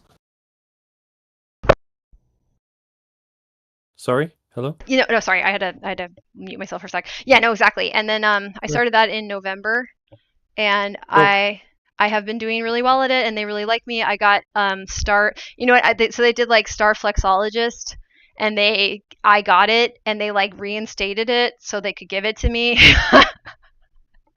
And I'm like, cool, this is good. And I have a little pin that I put on that's a little like, it looks like a conversation heart for like, what is that, like those Valentine's Day hearts that says autistic on it. I'm like, can I just wear this on my uniform? They're like, yeah. And so it's great. But yeah, so I've been transitioning to a better schedule, and the big things is that like Kyle cleaned the bathroom, cleaned the shower, has been just like going through every room and like cleaning in a like deep way that I didn't know you could. And then we're going to start figuring out like furniture solutions, some of which we can build. Nice. Yeah. Good. Yeah, that's what I've been working on lately, has been furniture building, like mostly by altering furniture so far. Yep. But you know, I picked up a couple different tools one at a time as part of that so far, and I'm sure I'm gonna expand into like custom building my own furniture here and there, Yes. and that'll just be like a skill I have and can rely on for the rest of my life. I think when needed, autistics right? should be given. I think we should be taught that skill. Like of the things I think that should change, I think there needs to be like a center for autistic people or neurodivergent people. You can have different wings and stuff, and you can bounce around. And then you'd go there and you train in extracurricular style skills that are actually necessary for us to build our own environments. And in so much as like we probably want to do some of that, there should also be support from experts who also know how to do those things. And I like, while this may sound lofty, I don't see how this isn't necessary. So I didn't make up autism, you know, like, sorry, like this is what we need. That's funny as hell. One thing I noticed is that like no one was able to take my fear of power tools seriously enough. So I was never able to like get into any of this stuff seriously when the opportunity arose in the past. Right. But like while power tools are very dangerous conceptually, like when properly used and when you're in like full cognizance of the danger, right, you're taught about it, then it stops being like this dangerous thing, right? Yes. It's not Yeah, like it's not a lion, right? It's a Right. power tool. Right. Yeah. Well, and we have just, many of us have, I have dyspraxia. So there's also a little bit of like, oh, someone can cut their finger off with that. That someone will be me. Right. And they don't get like you don't get into like that has mechanics behind it. Like you can't just accidentally cut your finger off if you're using the right power tools in the right way. Right. Like So that's not an option, right? Yeah, like no one ever explains that like if you end up cutting your finger off, you've made a series of choices which have led you up to this, which have exposed you to this moment, and so your finger is out in front of the power tool, and you're using it in, you know, practice sort of way. Right. But that isn't. But I agree with that. That like this isn't ever presented, and especially with like, I don't know, like biologically presenting like male folk, it's almost like, well, what do you mean you don't like the loud noises? What do you mean? Like, I'll never forget this, but like I was just growing up and being in Boy Scouts,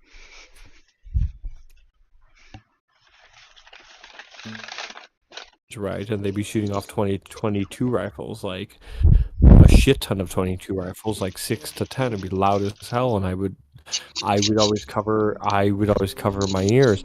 Or fuck, I mean, even in first fucking grade, I'm just having a vivid flashing back at me. So fun fact, growing up, I was a figure skater. Okay. And what this translated to was that I did ice shows, and my very first year when I was in first grade, I had to do some cowboy shit, and they gave us cap guns, and we were supposed to shoot off these cap guns as we were going on, and I'd always want to cover my ears during it, and they gave me the most shit. They called me a sissy, they called me whatever slurs you want to throw out, and you know, like whole 9 yards, right? And I'm realizing that it's like, or maybe I just didn't like loud bangs. That's a cool, valid option too, right? Yep. And I should be able to like throw in some fucking earplugs if I want to in first grade. You know?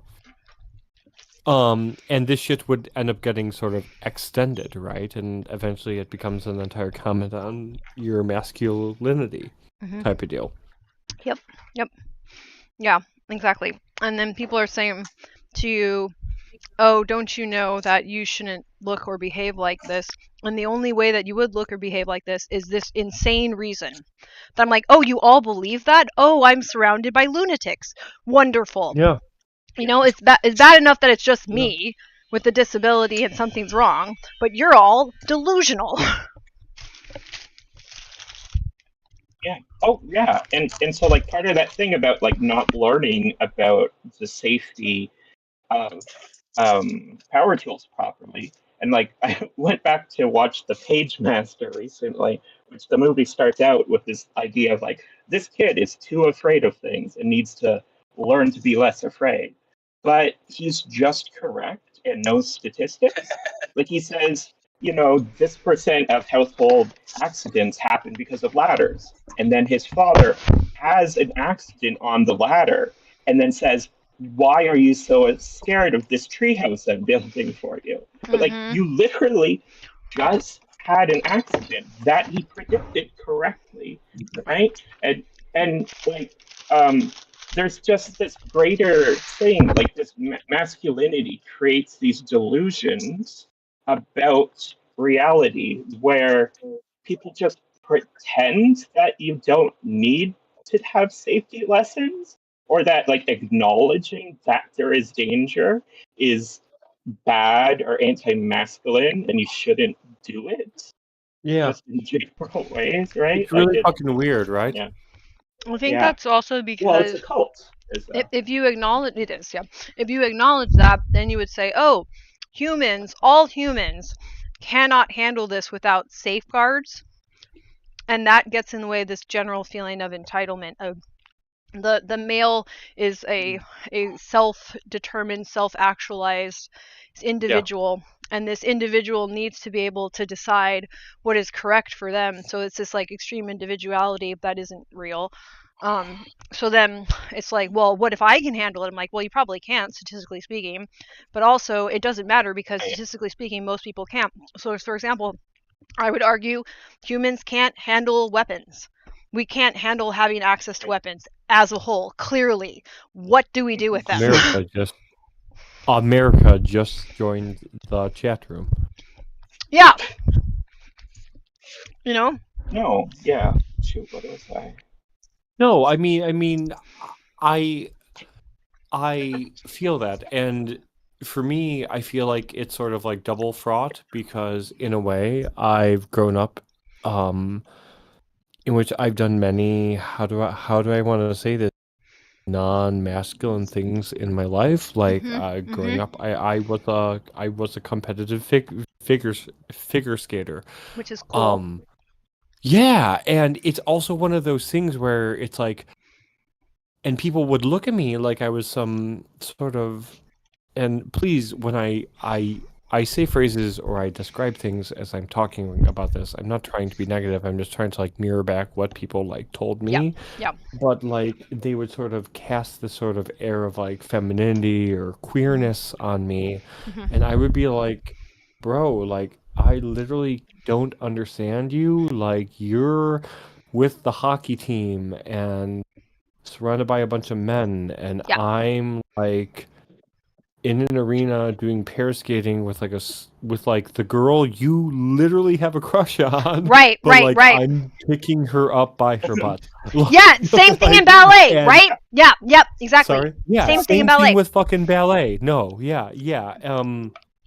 And like eventually they would mirror back to me that I was somehow like being like homoerotic or like a homosexual when like my like boy mind like literally couldn't wrap my mind around it. I'm like, I don't get it. Like y'all are like taking showers together exactly and I'm like exactly like hanging out with chicks. You guys have clearly gone into a space where it's almost like you went out of your way to be naked around a like 20 men at the same or 20 boys at the same time.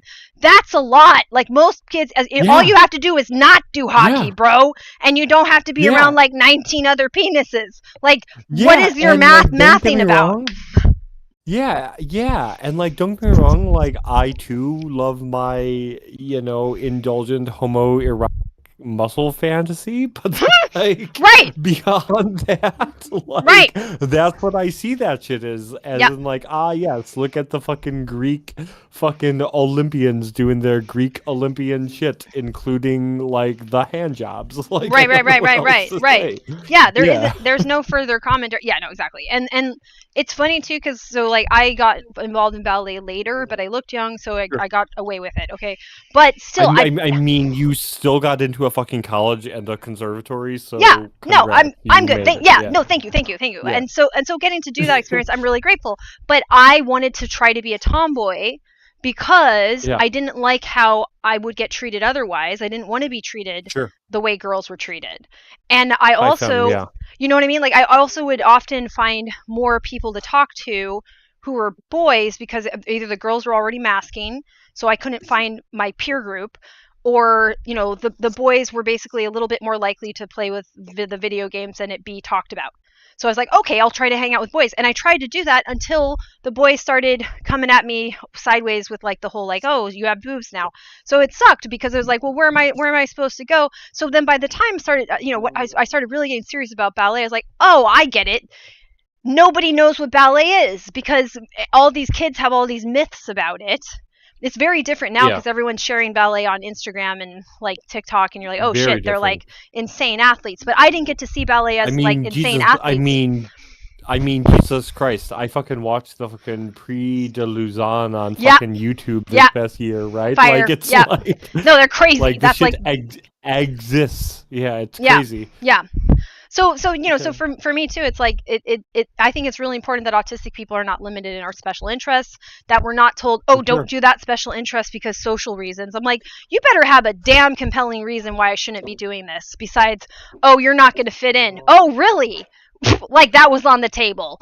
Like, I mean, in a very strange way, I actually view my autistic social interests as the strangest get out of jail free card, right? Okay, because like what I mean to say with this is, like you said, you started ballet a little late.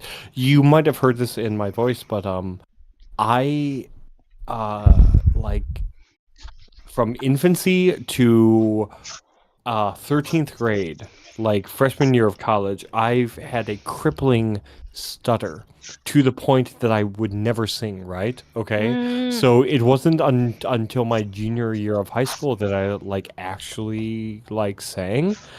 And in a way, it feels almost like the fact that I'm able to make shit my special interest beyond when it is societally acceptable to make it my special interest has worked for me, because it like in classical music, if like you don't start singing by the time you're like 10, like you're behind the curve, right? When the reality is that I just happen to be a type of tenor, a very large, very sort of dark tenor. Like I sing as a baritone for, like 10 years in my 20s. And it just so happens that this voice type doesn't really hit their stride until like 45. Oh, awesome. And so that's it's rad. like literally, sorry? That's rad. Yeah, I mean, it comes with its own fair share of bullshit, meaning that the type of music you're gonna sing is I mean, it includes a lot, which is its own thing. But like once you accept that and like realize that like, oh shit, I can actually have a fucking career even though I didn't start this shit till I'm 20. Right. Like that right there is huge. Right. Yep. And yeah, it just is what it is, right? And once I accepted too that okay, so first of all, like I got diagnosed, for context, I got diagnosed at the end of 2019, and like the extremely Happy 5-year anniversary. Thank you. But yeah, the extremely cathartic meltdown I had was like, oh my god, ballet is a special interest. Duh! Like I was like, oh, that's why. That makes sense. Yeah, man, art. Yeah, exactly. And it has empowered me in many ways because it pushed me forward in other things that I do that are performance arts, like the rapping thing. It's long convoluted stories, but like things that I was doing to self-regulate by myself, I'm like, oh, I can just like do that in front of people, and then they'll talk to me afterwards, and they give me this like extra grace of like, oh, you're very interesting, and you show a really cool perspective, and we already know that because you did that on the stage. I was like, excellent, that was great, because I didn't know where you were at all. I was like, great. So that's been liberating for me, and I don't know how far that can go, because the performing arts is now taken to online stages in ways that are fascinating. So like, I think Do not even get me started. I do not know where to begin when it comes to content creation, even though my tells me I would be great at it. We need to have like a big dump on that one, because like I need to do more of it for sure. Like I have the right, like basically my autism coach basically told me you should be famous for whatever content you want to put out there, because you have a good spirit, a good attitude, you're the right type of thing for it. It's like, okay, cool. In theory, I get it, but getting there might happen, it might not. But regardless, I feel like at this point in my life, I can understand that my special interests were adaptive, and that I think we're very smart about where our chances are. So I was like, okay, here's the things I don't want to lose, and here's the things I'm okay with losing. So I made, there was a lot of sacrifices with doing ballet later and having to do 3 or 4 times as many classes in summer intensives as everybody else, right? A lot of things I did not do instead. So, but I was like, oh, but that's worth it, because it's all a probabilistic endeavor here of like how likely it is that at the end of this I'm going to have access to the things that I want. For example, I was like, oh, I need to be out in the public eye in some way, connecting with other people, because I'm not going to meet a partner otherwise that isn't abusive. PS. Like I was like, oh, I can meet the abusive guys are actually hunting me down like I'm on the savannah and they're a lion and I'm a gazelle, but like so even meeting Kyle was like, he heard my music first before, so it, and it's like, it's so fascinating to me that we're like constantly using the information we can see to try to find, how can I build a life I'm okay with, not even okay with, but like happy about, because it hurts so much when you realize you're not going to have the life promised to other people. You're just not. And that's something, if I could get that across to autistic people, but also to everyone who wants to encourage us, we are not going to have those lives. It's not going to happen. And to make us compare ourselves to that for a second is too long. That said, we're looking at those lives and what that leaves open for us to grab from the side. Like, we'll take anything that isn't nailed down and cobble together the life that we can actually live with. Look, and if I can sort of jump in here and share something, like, often that you grab in from the side and you and like you see the life and you're walking alongside the life in the crowd, and then you dive in and you drag the life you want into an alley. And look, dope fuck. Like, that life can be dope as fuck. Like, I don't know how to say this, but like, I used to live a very neurotypical life. I was married to a woman previous to my wife, and we both worked for the Catholic Church, and it was lovely and good, and I'm sure we would have had lots of children by now if it had stayed together. But with this, like, the way that I am is I'm 38, I'm about to be 40, or sorry, I'm 37 next month, but like I'm 37, and I'm like actively working towards, like, I'm gonna fucking move to Germany, and I'm gonna be a fucking house singer in fucking opera house. And like, I know I'm good at basically singing like the German national rap, meaning Wagner and Der Freischütz, and like a bunch of random very niche shit. And I'm like, fuck that. I'm gonna go over there. I'm gonna make a lot of fucking money. This shit. Like, it's gonna be a dope, adventurous life, right? Yes, right. But when I actually find myself in opera houses with people who I don't know, maybe they were quirky but not autistic, for lack of a better term. Yes. You know, or maybe they were autistic and they just happened to meet the right person, and now Yep. they're being hailed as visionary geniuses. Right. Yep. Like I'm thinking about the artistic director at the Opera House where I worked at. Dude's autistic as fuck. Will never admit it. Never, ever, right?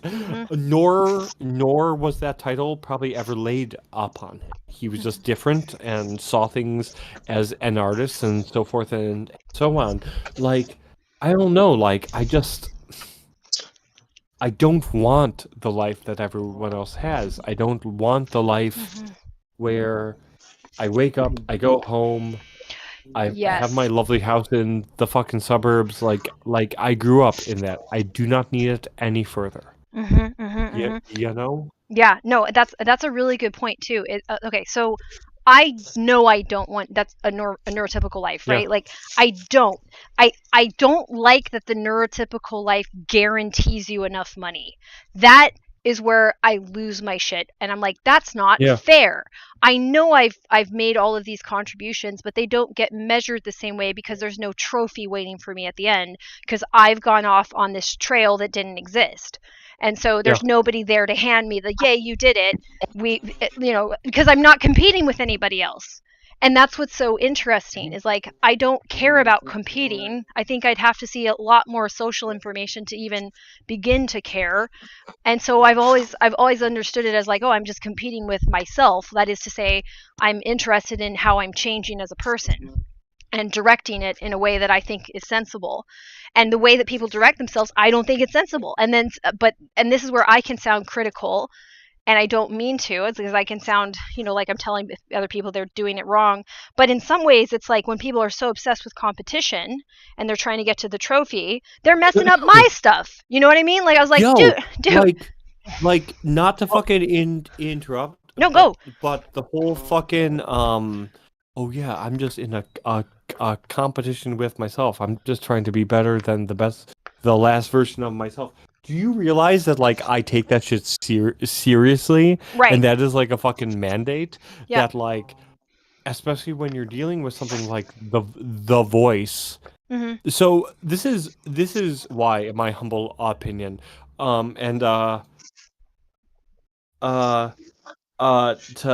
to answer your DM, Lilith, not publicly, but to to sort of give an overview that's related to this. I personally believe that singing and the voice is like the ultimate neurodivergent, like super interest, right? It's not just a special interest; it's like the interest of all interests, because it is a one-to-one reflection on how you are as a person, on how your mental health is, on how physical health is, on how your relationships are going. Every element of your life is going to come out in your voice, right? So it's like I just love that, because it's like there's always something more to go and delve into. There's always something to go and play with. There's something which maybe like singing wise I'll get worked out, and then after I get it worked out, it kind of fucking falls apart in my face, and I'll go, well, wait a minute, what's going on here? Oh yeah, this shit went on. So that's why I honestly just believe that like the voice is so fucking cool, much in a way that dance is cool. Yeah, right? yeah. Because it's this like direct sort of one-to-one. This is how I'm feeling. This is where I'm at. What's working well, what's not, and I just have to fucking deal with it, because I got hired to sing a church service this morning. So by God, something needs to come out of my fucking mouth. Right. And yeah, I love ballet too, because it's just applied physics. So like, if you did the pirouette or not, you know it. like there's no like maybe you did it. But like, let's be real. It's applied physics with chaos magic added, right? And the fucking chaos magic is there's a human mind controlling the applied physics. Yes. For singing, Yeah, it's applied physics with a fucking human mind, and it's like that may look like, well, this human mind decided to go to bed with all of the windows open last night, so he's going to wake up with postnasal drip, and that's going to, drop his comfortable range by about a third. And can he tap into his built-up skills and knowledge to like make that happen, right? Right. To like fix it and like make it go. So And that's I wanted how to it goes. have a special interest info dump thing gnawing at me. I want to go back to James Sure, talking please. about like competition, right? Yeah. And how it's related to income. And like capitalism as it's evolved, like especially like it is democratic capitalism. We haven't had non-democratic capitalism. And competition is it like intentionally doesn't matter, right? Like it's an evolved system. So we don't have to speak to that. But the way the competition works is that you are in competition with all other people who can do the thing you can do to earn your right to be alive. And so if you fail to do enough to make money in this system where people are skimming profits off of your labor, it's not the fault of the people running the system or in charge of the system or that you're working for that refuse to share what exists, but it's either your fault for not being good enough or the fault of those around you for cheating or the fault of people worse than you that you hate and you demonize or whatever. Like Right. this isn't just like the natural way people are to compete this much. It's very much built into the DNA of our society at the moment. Yeah, and this is a good topic because okay, so I think that on some level I'm building my environment and my life to be competitive for earning money only in so much as there's a lower tier of that I can't pursue my special interest stuff because they said you can only have special interest stuff if you hand us dollar bills. I was like, okay, well, I guess I'm going to have to play along. But that's very gross because this is where the impairment hits so hard and the whole unemployment, underemployment. So we need to have our own lives and our own jobs, but then we have to convince society to throw dollar bills at that. So like my parents invested in me doing ballet because they're both on the spectrum and nothing stopped them from being like, okay, well, that's pretty weird, but oh well, you know? So I was able to train in this, and yes, it does have applications that you can get money for, but that's not why I trained in it. So the motivation for me is different than I think most of my society. Their motivation seems to be occasionally a hobby to keep themselves from going insane because getting the trophies actually feels good and is possible. Whereas for me, no, I can't get to those trophies ever. And no, it doesn't feel good even if I do cross one of their finish lines. I think it's stupid that it's there at all. So there's a conflict with zeitgeist, which has been, you can argue, I don't know if it's always useful to say like it's capitalism, whatever is keeping this afloat at the most abstract level. We have a culturally mandated norm that says you have to be more competitive. That part of your brain that is, I think, disabled and autistic people has to run your whole life. I'm like, well, I don't even have that in the first place, let alone have it run my life. Sure.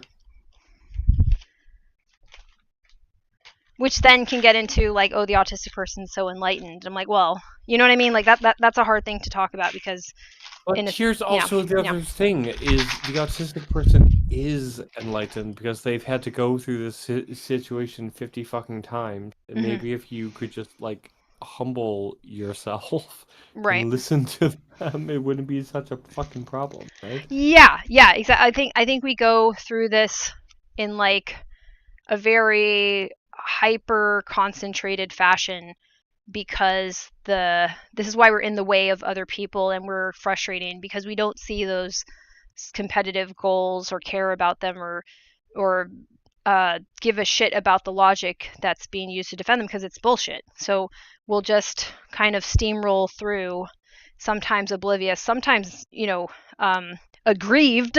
It's like, no, you're not going to stop me. You've never given a good excuse for why I should stop. Like, I'm not going to stop. So we'll kind of push through things, and that's seen as resilience. But there is a purpose to it. It's not directionless. But it's frustrating because the direction I'm supposed to head towards, where the bags of money are, I think is stupid. So I'm like, okay, but I need the money to do the things that I think are smart. I mean, look, like, you don't need me to. Yeah, no, I mean, I don't even know if I want to get into opera with all of the sort of mess that it's in, but it's a very similar thing where, like, how do I want to say this? If I wasn't like a tenor and I like didn't have like, I don't know, fucking, if I wasn't, which in the end this actually goes back to the entire the entire neurodivergent conversation of like, listen to how you're something special and listen to how you're this great achieving thing, but in the end it all feels awful. Yeah. Like my classical singer experience has been like that. Like I sing as 10 years as a baritone. I hit my 30s and I met a voice teacher who was like, whoa, you're not a baritone. You're actually like a really big tenor. You're like a dramatic tenor. You're like a the official expression is Helden, which stands for dramatic tenor in, okay, meaning it's this ultra rare voice type which comes around like 5 times a generation or some bullshit, right? Right. And so you like lean into it and you learn this rap and it feels great, and then like half of your existence is like proving to motherfucker that you actually are that. Right. Like, right. Huh. Yeah. Like it doesn't matter that I just auditioned and I sing the shit out of vintage Germa, like a fucking like Wagner not easy, sits super low for tenor. Never cast someone to go and sing it, but it doesn't matter that I like just sang the shit out of this. You're gonna look at me like I'm not real. You know? I don't know. It's just fucking strange. Yeah. No, that makes a lot of sense to me. And yeah, it's so here's what I don't like about autism, that in our current society is not a definitive trait of autism, but how we will get cast is like, you have to be the most special person to ever special before you get your get out of jail free card completely, right? Before they let you out of this constant fear of like, oh, I'm gonna implode. So I have had people give me feedback that suggests like, oh, you're gonna be famous one day because of how I perform. And really, I think they're clocking my autism. And people said this to me before I even got they belly. are, by the way. Yeah, they're like, I don't see people like you a lot, and they're basically saying like, I don't see people like you a lot, and you're somewhat conventionally attractive to very conventionally attractive, depending on what people think about you, right? I was like, awesome, cool. So where do I line up for that? Because it's just like, sorry, but where is the I'm hot line? Because right. I'm hot line around here. Yeah, because so far it's the creepy guys come after me line, and I don't like that one anymore. So I never did. So it's very odd to like negotiate a lot of social expectations for what is normal and what's special. And I think sometimes people have misinterpreted my autism as just social specialness.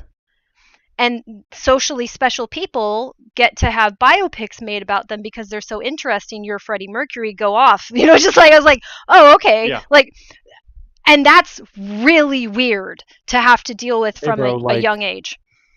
Like, I don't know what to say, but if you're like socially special and you can hit a fucking high F above high C, like, go for it. Which is sort of hilarious because that note the other day. Right. It's like, yeah. So hey, give me 1 second, really quick. I'm gonna run and dump this box out. Go for it. I will take a time to check in. My viewership is very small right now, which is totally fine.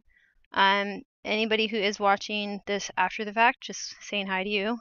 Hope you're also still cleaning your space, or, well, cleaning, whatever word you need to invent for this to make any sense, but like, do space management while you even listen to the playback, please, so that you're contributing to this aspect of it getting refined. We need kind of community, well, I don't know, I hate the word community. We need like neighborhood participation in this for it to develop into a norm that then has as much applicability, I think, to the largest number of people, which is the goal. We need tools that autistic people can use and have more confidence in, as opposed to using a neurotypical person's tool and being like, this will either not work at all, hit me in the face and make it worse, or maybe work, and then immediately, randomly, seemingly stop working. So just let's get out of that. Like, a little more consistency would be nice in our tools actually doing something good. So that's what we're aiming for. So more participation in building the tools will make that a much speedier endeavor. Yeah. And let's see, where am I at? So I'm trying to get through sorting stuff. I'm in like a sorting mode right now, and it's going. It's slow, but I think that's just what it is. It's just gonna be slow. So I think I'm doing that right then.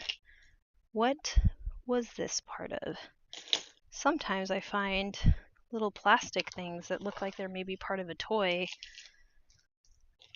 And then the question becomes, if I throw this away and I find what it goes to, do I feel bad? So for now I don't.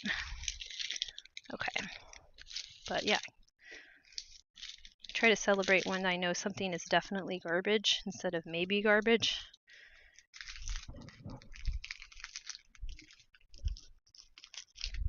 Okay. This is progress. I could probably go longer too. My headset may die. So there are some concerns around that, and I need a backup headset that I can charge, but I don't know where such a thing would be. So for now, nope. For now, no. We don't have that.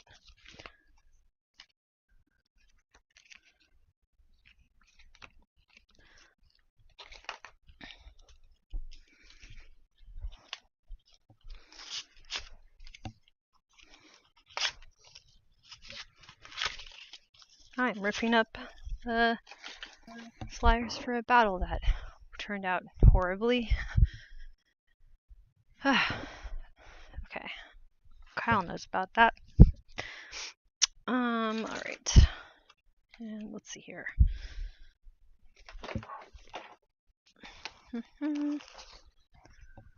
Progress. Doesn't look like much, but that's okay. Does it? Okay. Maybe it does look like progress. These are falling down. I tried to stick these on the wall, but they didn't really work. So I'll try different ones later.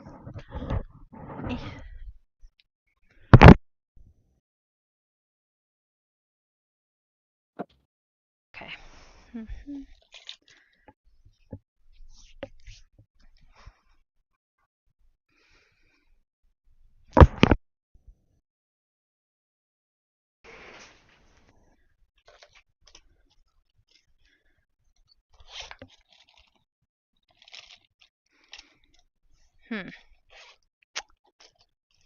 Alright, I'm hitting a point where I don't know what I'm looking at. Perfect.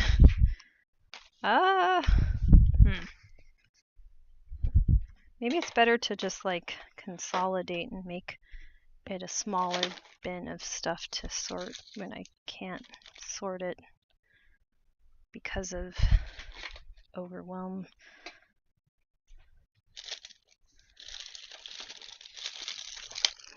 Oh, that's where that went. Okay, good to know.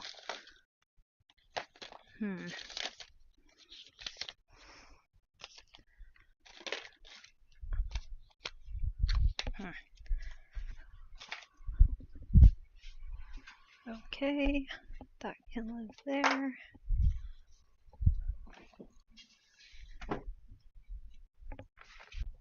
Okay, let's see. I'm going to, I think support had to, or Lilith, they go by many names.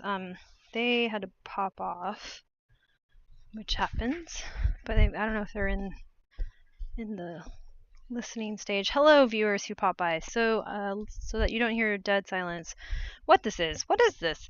I run an autism peer motivation support group. It first started out as like peer support, but then got a little more specific. And basically, what it is on every Sunday is trying to organize your space, and I call it space management. So you can have a more open-ended interpretation of that.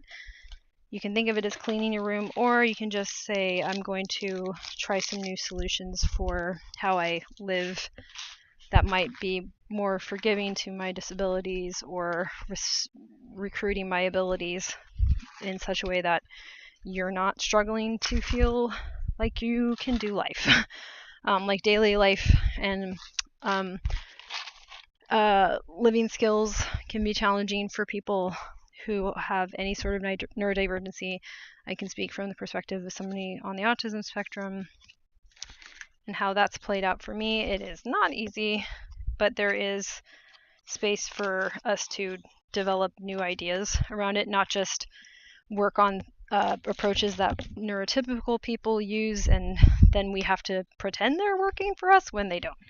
So that's what it's about. I run a Discord as well, and this is a particularly small stream at the moment because I was not around. I got married and had done a lot of stuff. Listening while working on my pour over coffee skills. Hey, that's fire. Hello. Thank you. Thank you. Yeah, and we're back. And a couple other things that I like to talk about too in general. So I read a lot of self-help books as a kid. Yeah, fair enough. And I do think there is value in this concept of self-actualization. Now, how does that actually come to fruition in the lives of somebody who doesn't have a normal brain? Well, we're going to have an environment that doesn't make it worse. Number one, would be better to have an environment that makes it fair, but I think it at this point would be preferable, if not arguably the right thing to do, to have a space that makes it easier for us to proceed forward, because that's how progress is defined, is things get easier over time by trying out things that work better and getting to continue to do them. So that's some of my ambition, is that through this exploration, this attitude can be caught by more people and you can apply it in your own way and keep spreading that. So I like self-actualization, but I kind of like collective actualization even more. If we all work on ourselves and then tell each other how it's going, then the work becomes a group project, even when it's applied to yourself. So this is I guess the ethos going behind what I'm doing. And yeah, I'm really excited for the year ahead, the rest of the year, because Kyle is a very supportive person, and while I don't think our only solution should be marry a person who doesn't have your autism, who likes cleaning well enough that you can work together, for now, I'm going to take it, run with it, and keep building things that will be available to everybody, regardless of partnership or not, right? Like, this shouldn't be our only choice, or have to find it in your friends or family always, right? So we need to be able to practice some level of introspection in order to do the work that's going to, advance all autistic people's lives in the right direction, which we just can't do on our own. We just can't.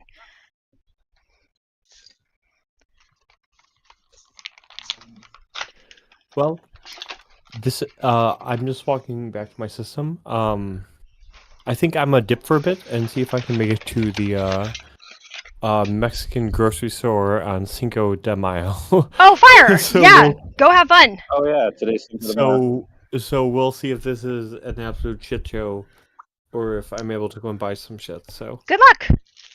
awesome. Cheers. All right, great having you on. Cheers. Bye-bye. Bye. Sweet. Okay, cool. So we've got. I really like.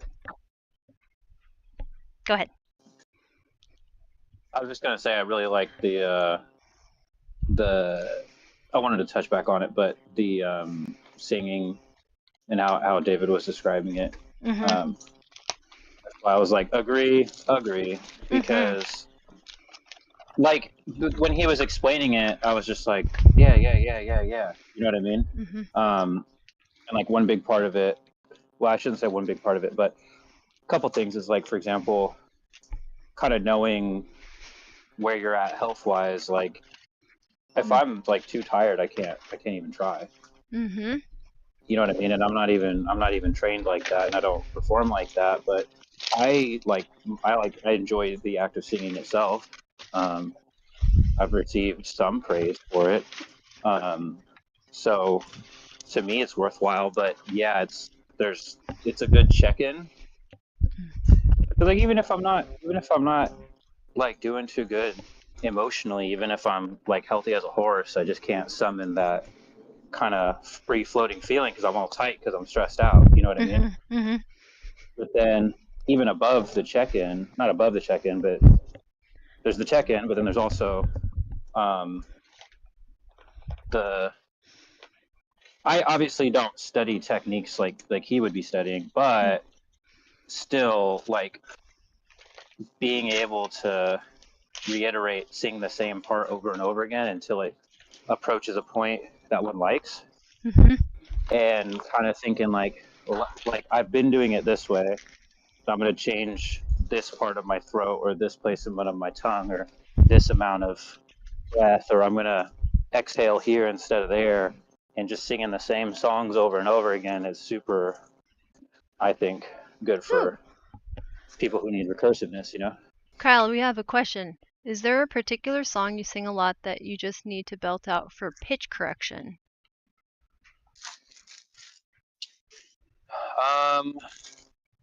So the Singing C2, which is by the Seatbelts, which was the band that was made for the anime Cowboy Bebop.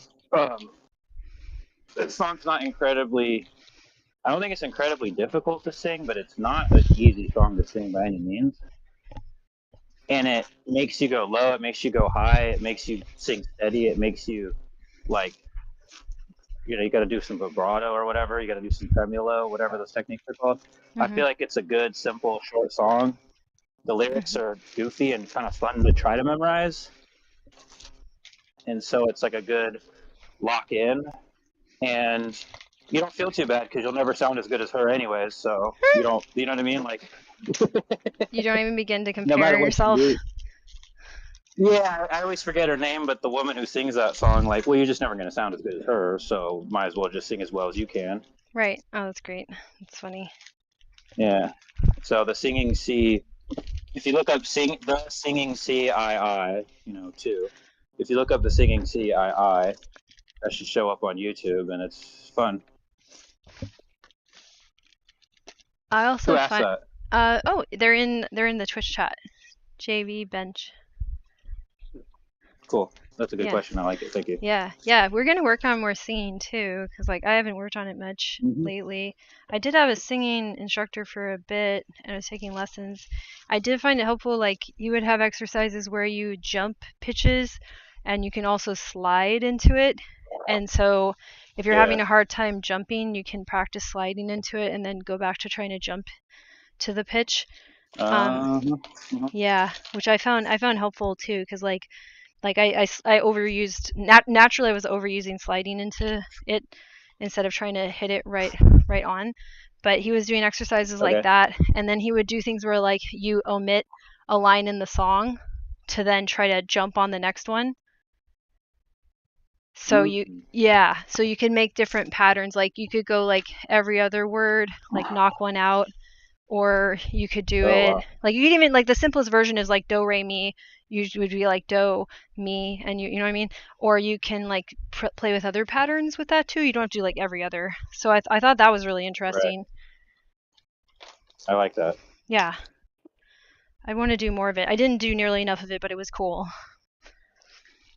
I want to get into that too. Yeah.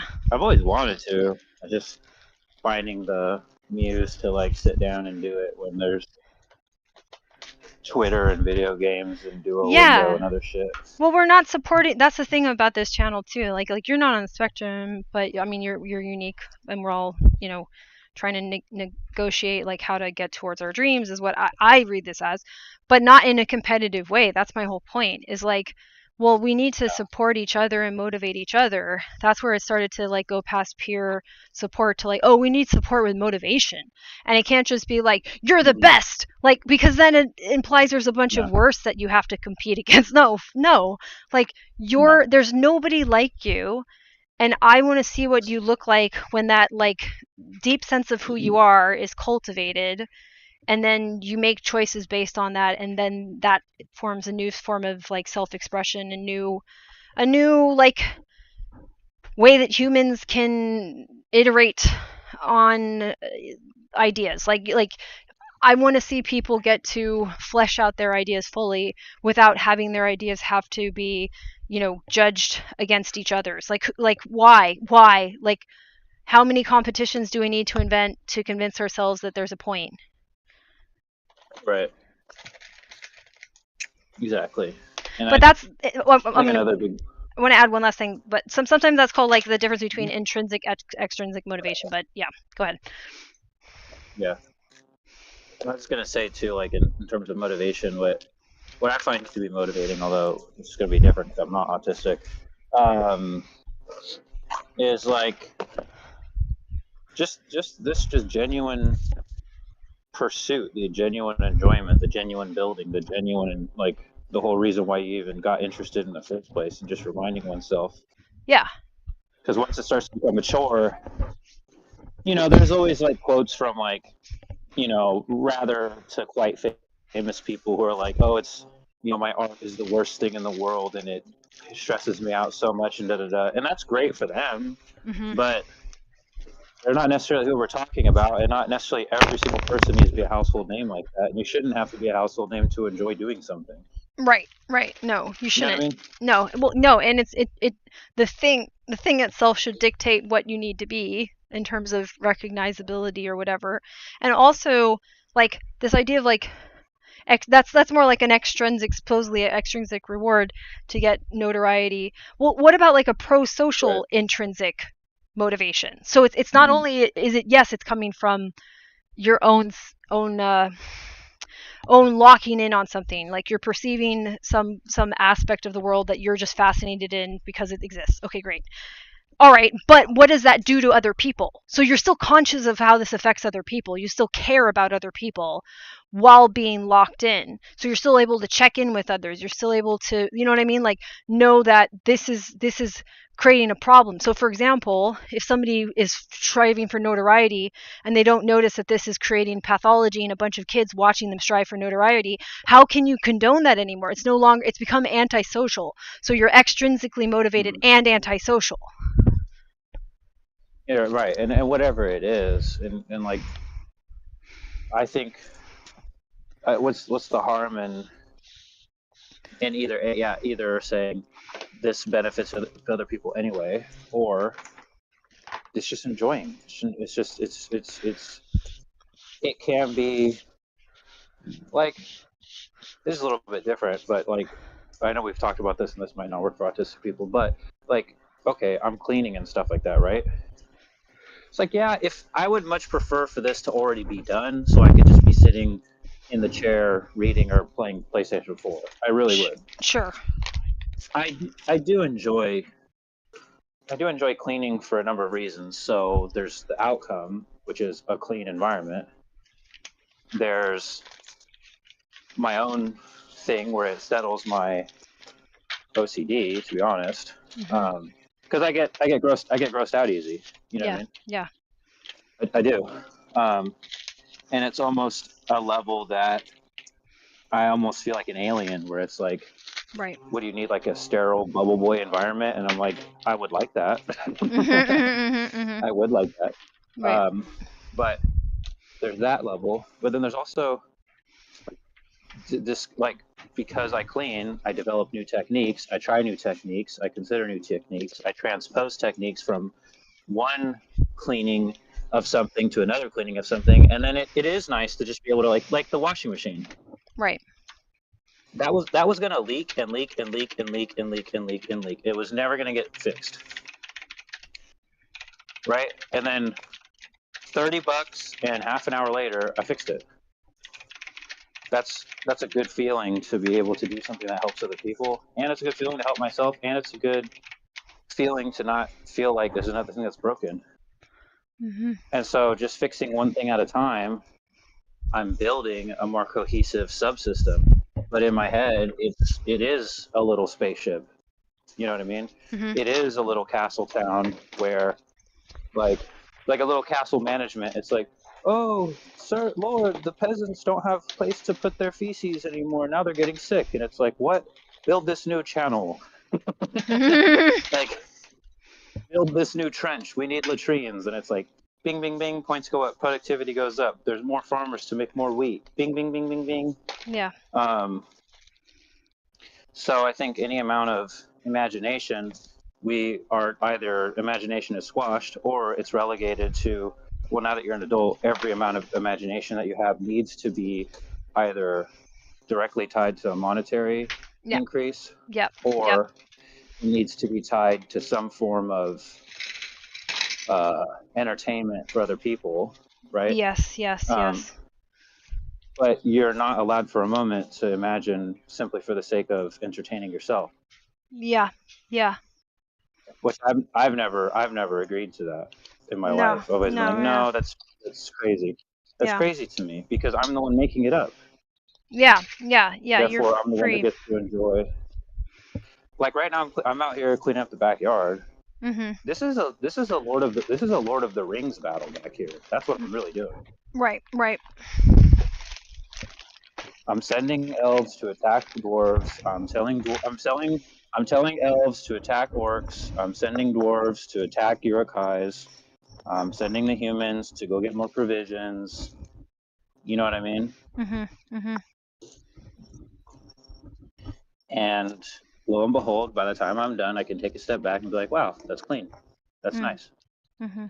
If you know what clean looks like, obviously, and that can further go into a different discussion. So I think for since this is an autistic channel, it's like, well, what is, instead, we don't have to use the word clean. That's just the word I'm comfortable using, but we can certainly say, I don't know, functional.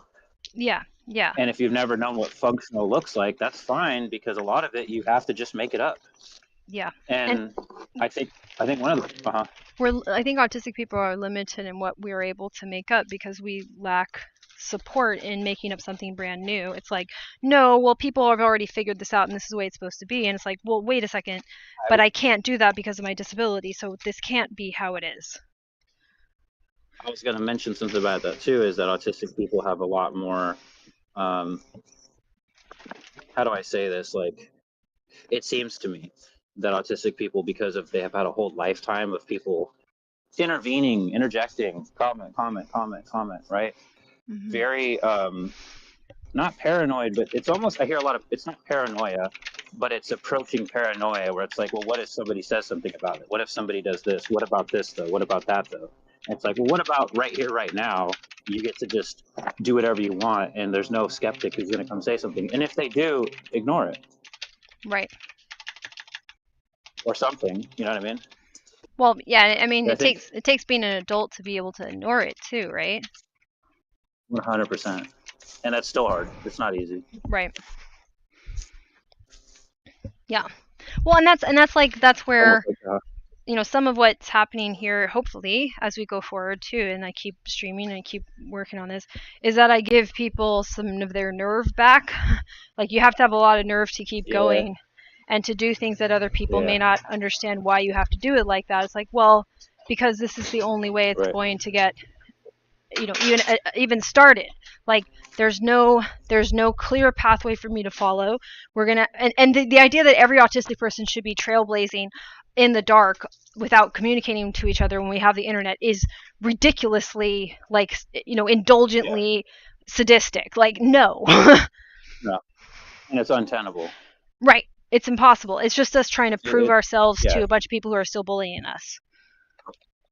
And I think, I mean, I've explained to you, but I think it always bears repeating, is like, I don't have the social deficit, right? At all. If anything, I might be a little bit more towards the socially aware side, like Yeah. a little bit more than general.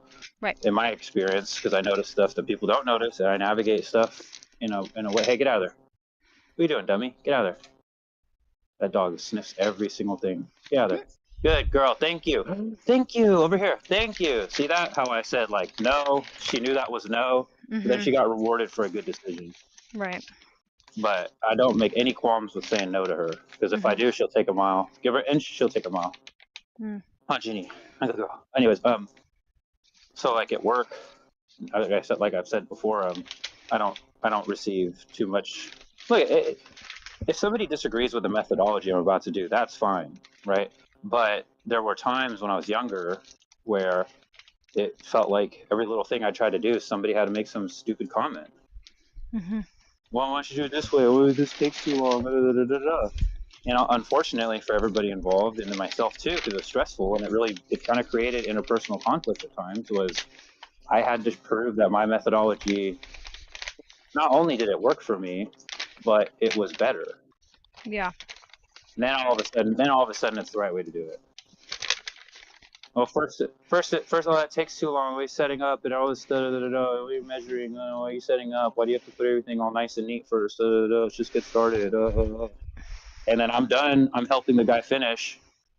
Whoa, how did you finish so fast? Well, remember when you were talking shit, bro? That's why.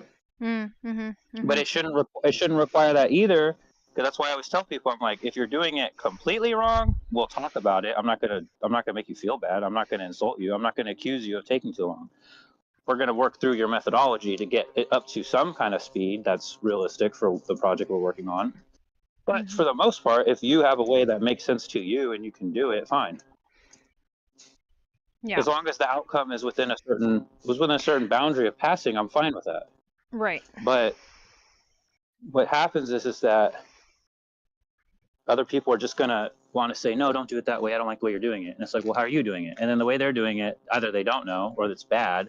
That's when you learn to just kind of tune it out, unfortunately. Yeah. Very unfortunately, but Well, kind of have to have a little bit of that. I think that's hard because for the autistic person, we don't know what we're supposed to pay attention to and what we're not, because some stuff is like automatically tuned out because it's never been tuned in. So I think like that's really tough, where it's like, well, ignore that, but not this. It's like, well, I just can't see the big picture of it all in context. So it is really difficult. Yeah. And I'm scared, like, you know, like I'm scared. So I keep trying to look at the environment to make myself feel like I've seen enough of it that I'm not going to be, you know, caught off guard and attacked. Yeah. I think to simplify it then would be get more comfortable doing stuff your own way. Don't be too worried about if it's the right or wrong way to do it, per se. And then if somebody says something, just whatever it is, just, I don't know, that one's kind of more complicated because it's part of the deficit problem. No, I don't think it's solvable. This is why I just say, like, you're going to do something at the wrong place, wrong time, with the wrong stuff. You're going to have the wrong stuff at the wrong place at the wrong time. One or all three of those is always going to happen. If you just think that's going to happen, then it's a lot easier. I guess, and I guess the main point I have is like to at least attempt, and to keep attempting and to keep trying. And if the only reason one was to not try to build something was because of the fear that someone's going to say they did it wrong, that they should do the thing anyway. You know what I mean by that? Can you elaborate a bit? So let's say you wanted to get into painting. And I'm not saying this is the problem for everybody, but let's say one wants to get into painting, but they're concerned, what if I don't paint well enough? I'm not even going to try it. You see what I'm saying? Whereas it's like, well, just paint, and who cares if you're good or not? Right. And then, like, if one enjoys it. Jamie was saying something that I think is really interesting. Oh, hi, Black Superman.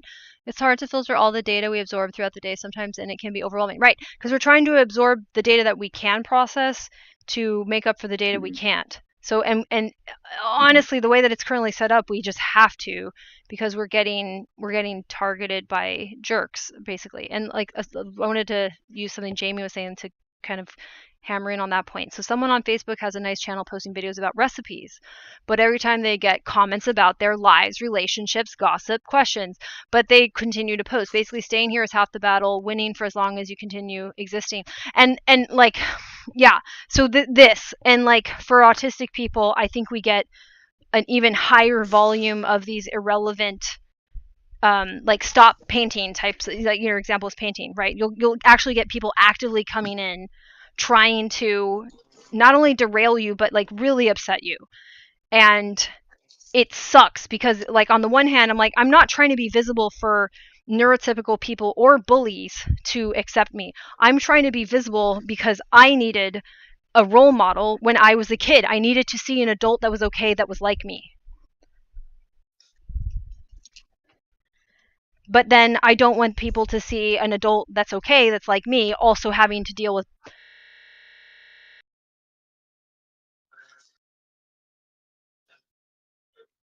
One second, my mic died. Let me get this on the other one. Sorry, y'all. I'm gonna have to sit maybe. Wah. Kyle can't hear me. Wait a second while I fix this. Properties. Dang it! Okay. Why am I so good at inadvertently having timing like this? Okay, hold on. Kyle, hang on. I have to switch to my thing. My headset died. Because of course it died. Because of course it did. Ah ha ha. Okay. I was wondering if I had bleeped out or not. Yeah, no, we're good. Sorry about that. What did I do? Clip You're it? good. What did I do? Did I do something funny?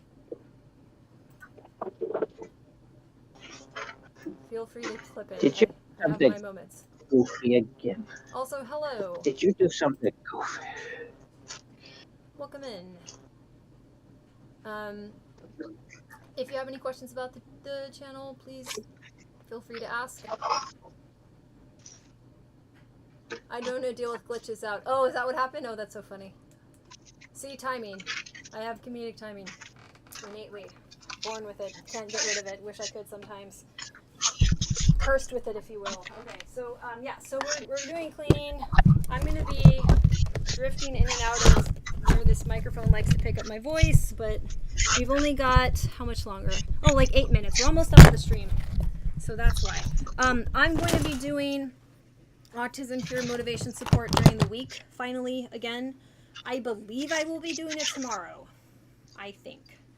And I've already forgotten what time I said I was going to do that. Kyle, do you know? Do you know? I don't, but if you want, well, you have. I think it changed. I think it's different. Well, what time do you have? We have to take into account you have that meeting tomorrow, but. Right. Was I going to do evenings? Is that what I said? Yeah, right? I'm doing evenings. That's what I'm doing. Okay. Isn't it like 5 to 7? Is that what I said? It was I do not remember. I was on the plane when we were on the plane. Anywho, okay.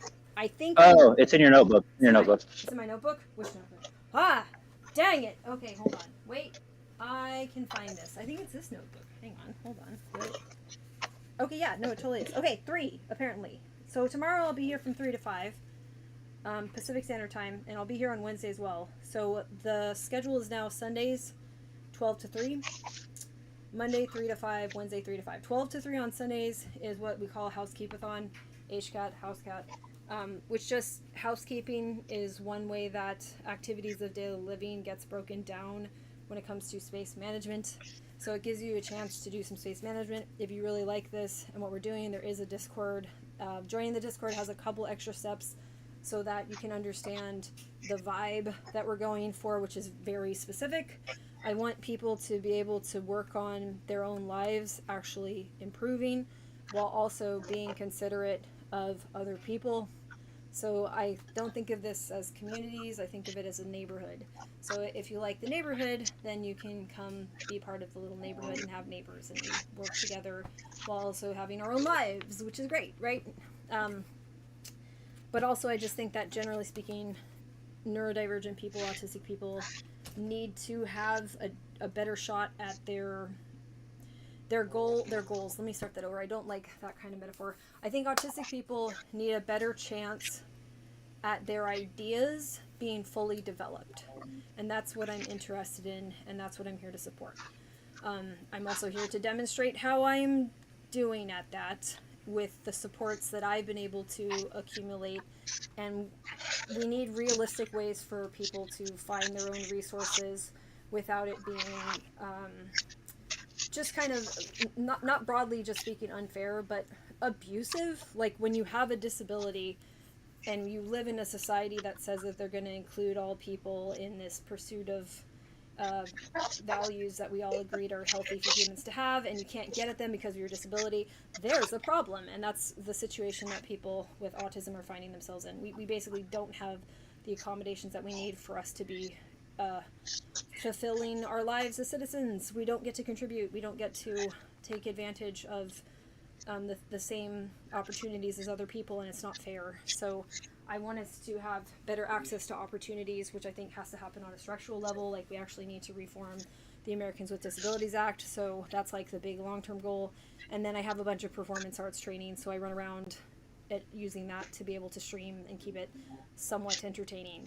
But it's not simply here to I'm not here to entertain you. I'm here to help you access your motivation without it having to come from some like blowing smoke up your ass place. Like you actually are capable of a lot more than you've given yourself credit for.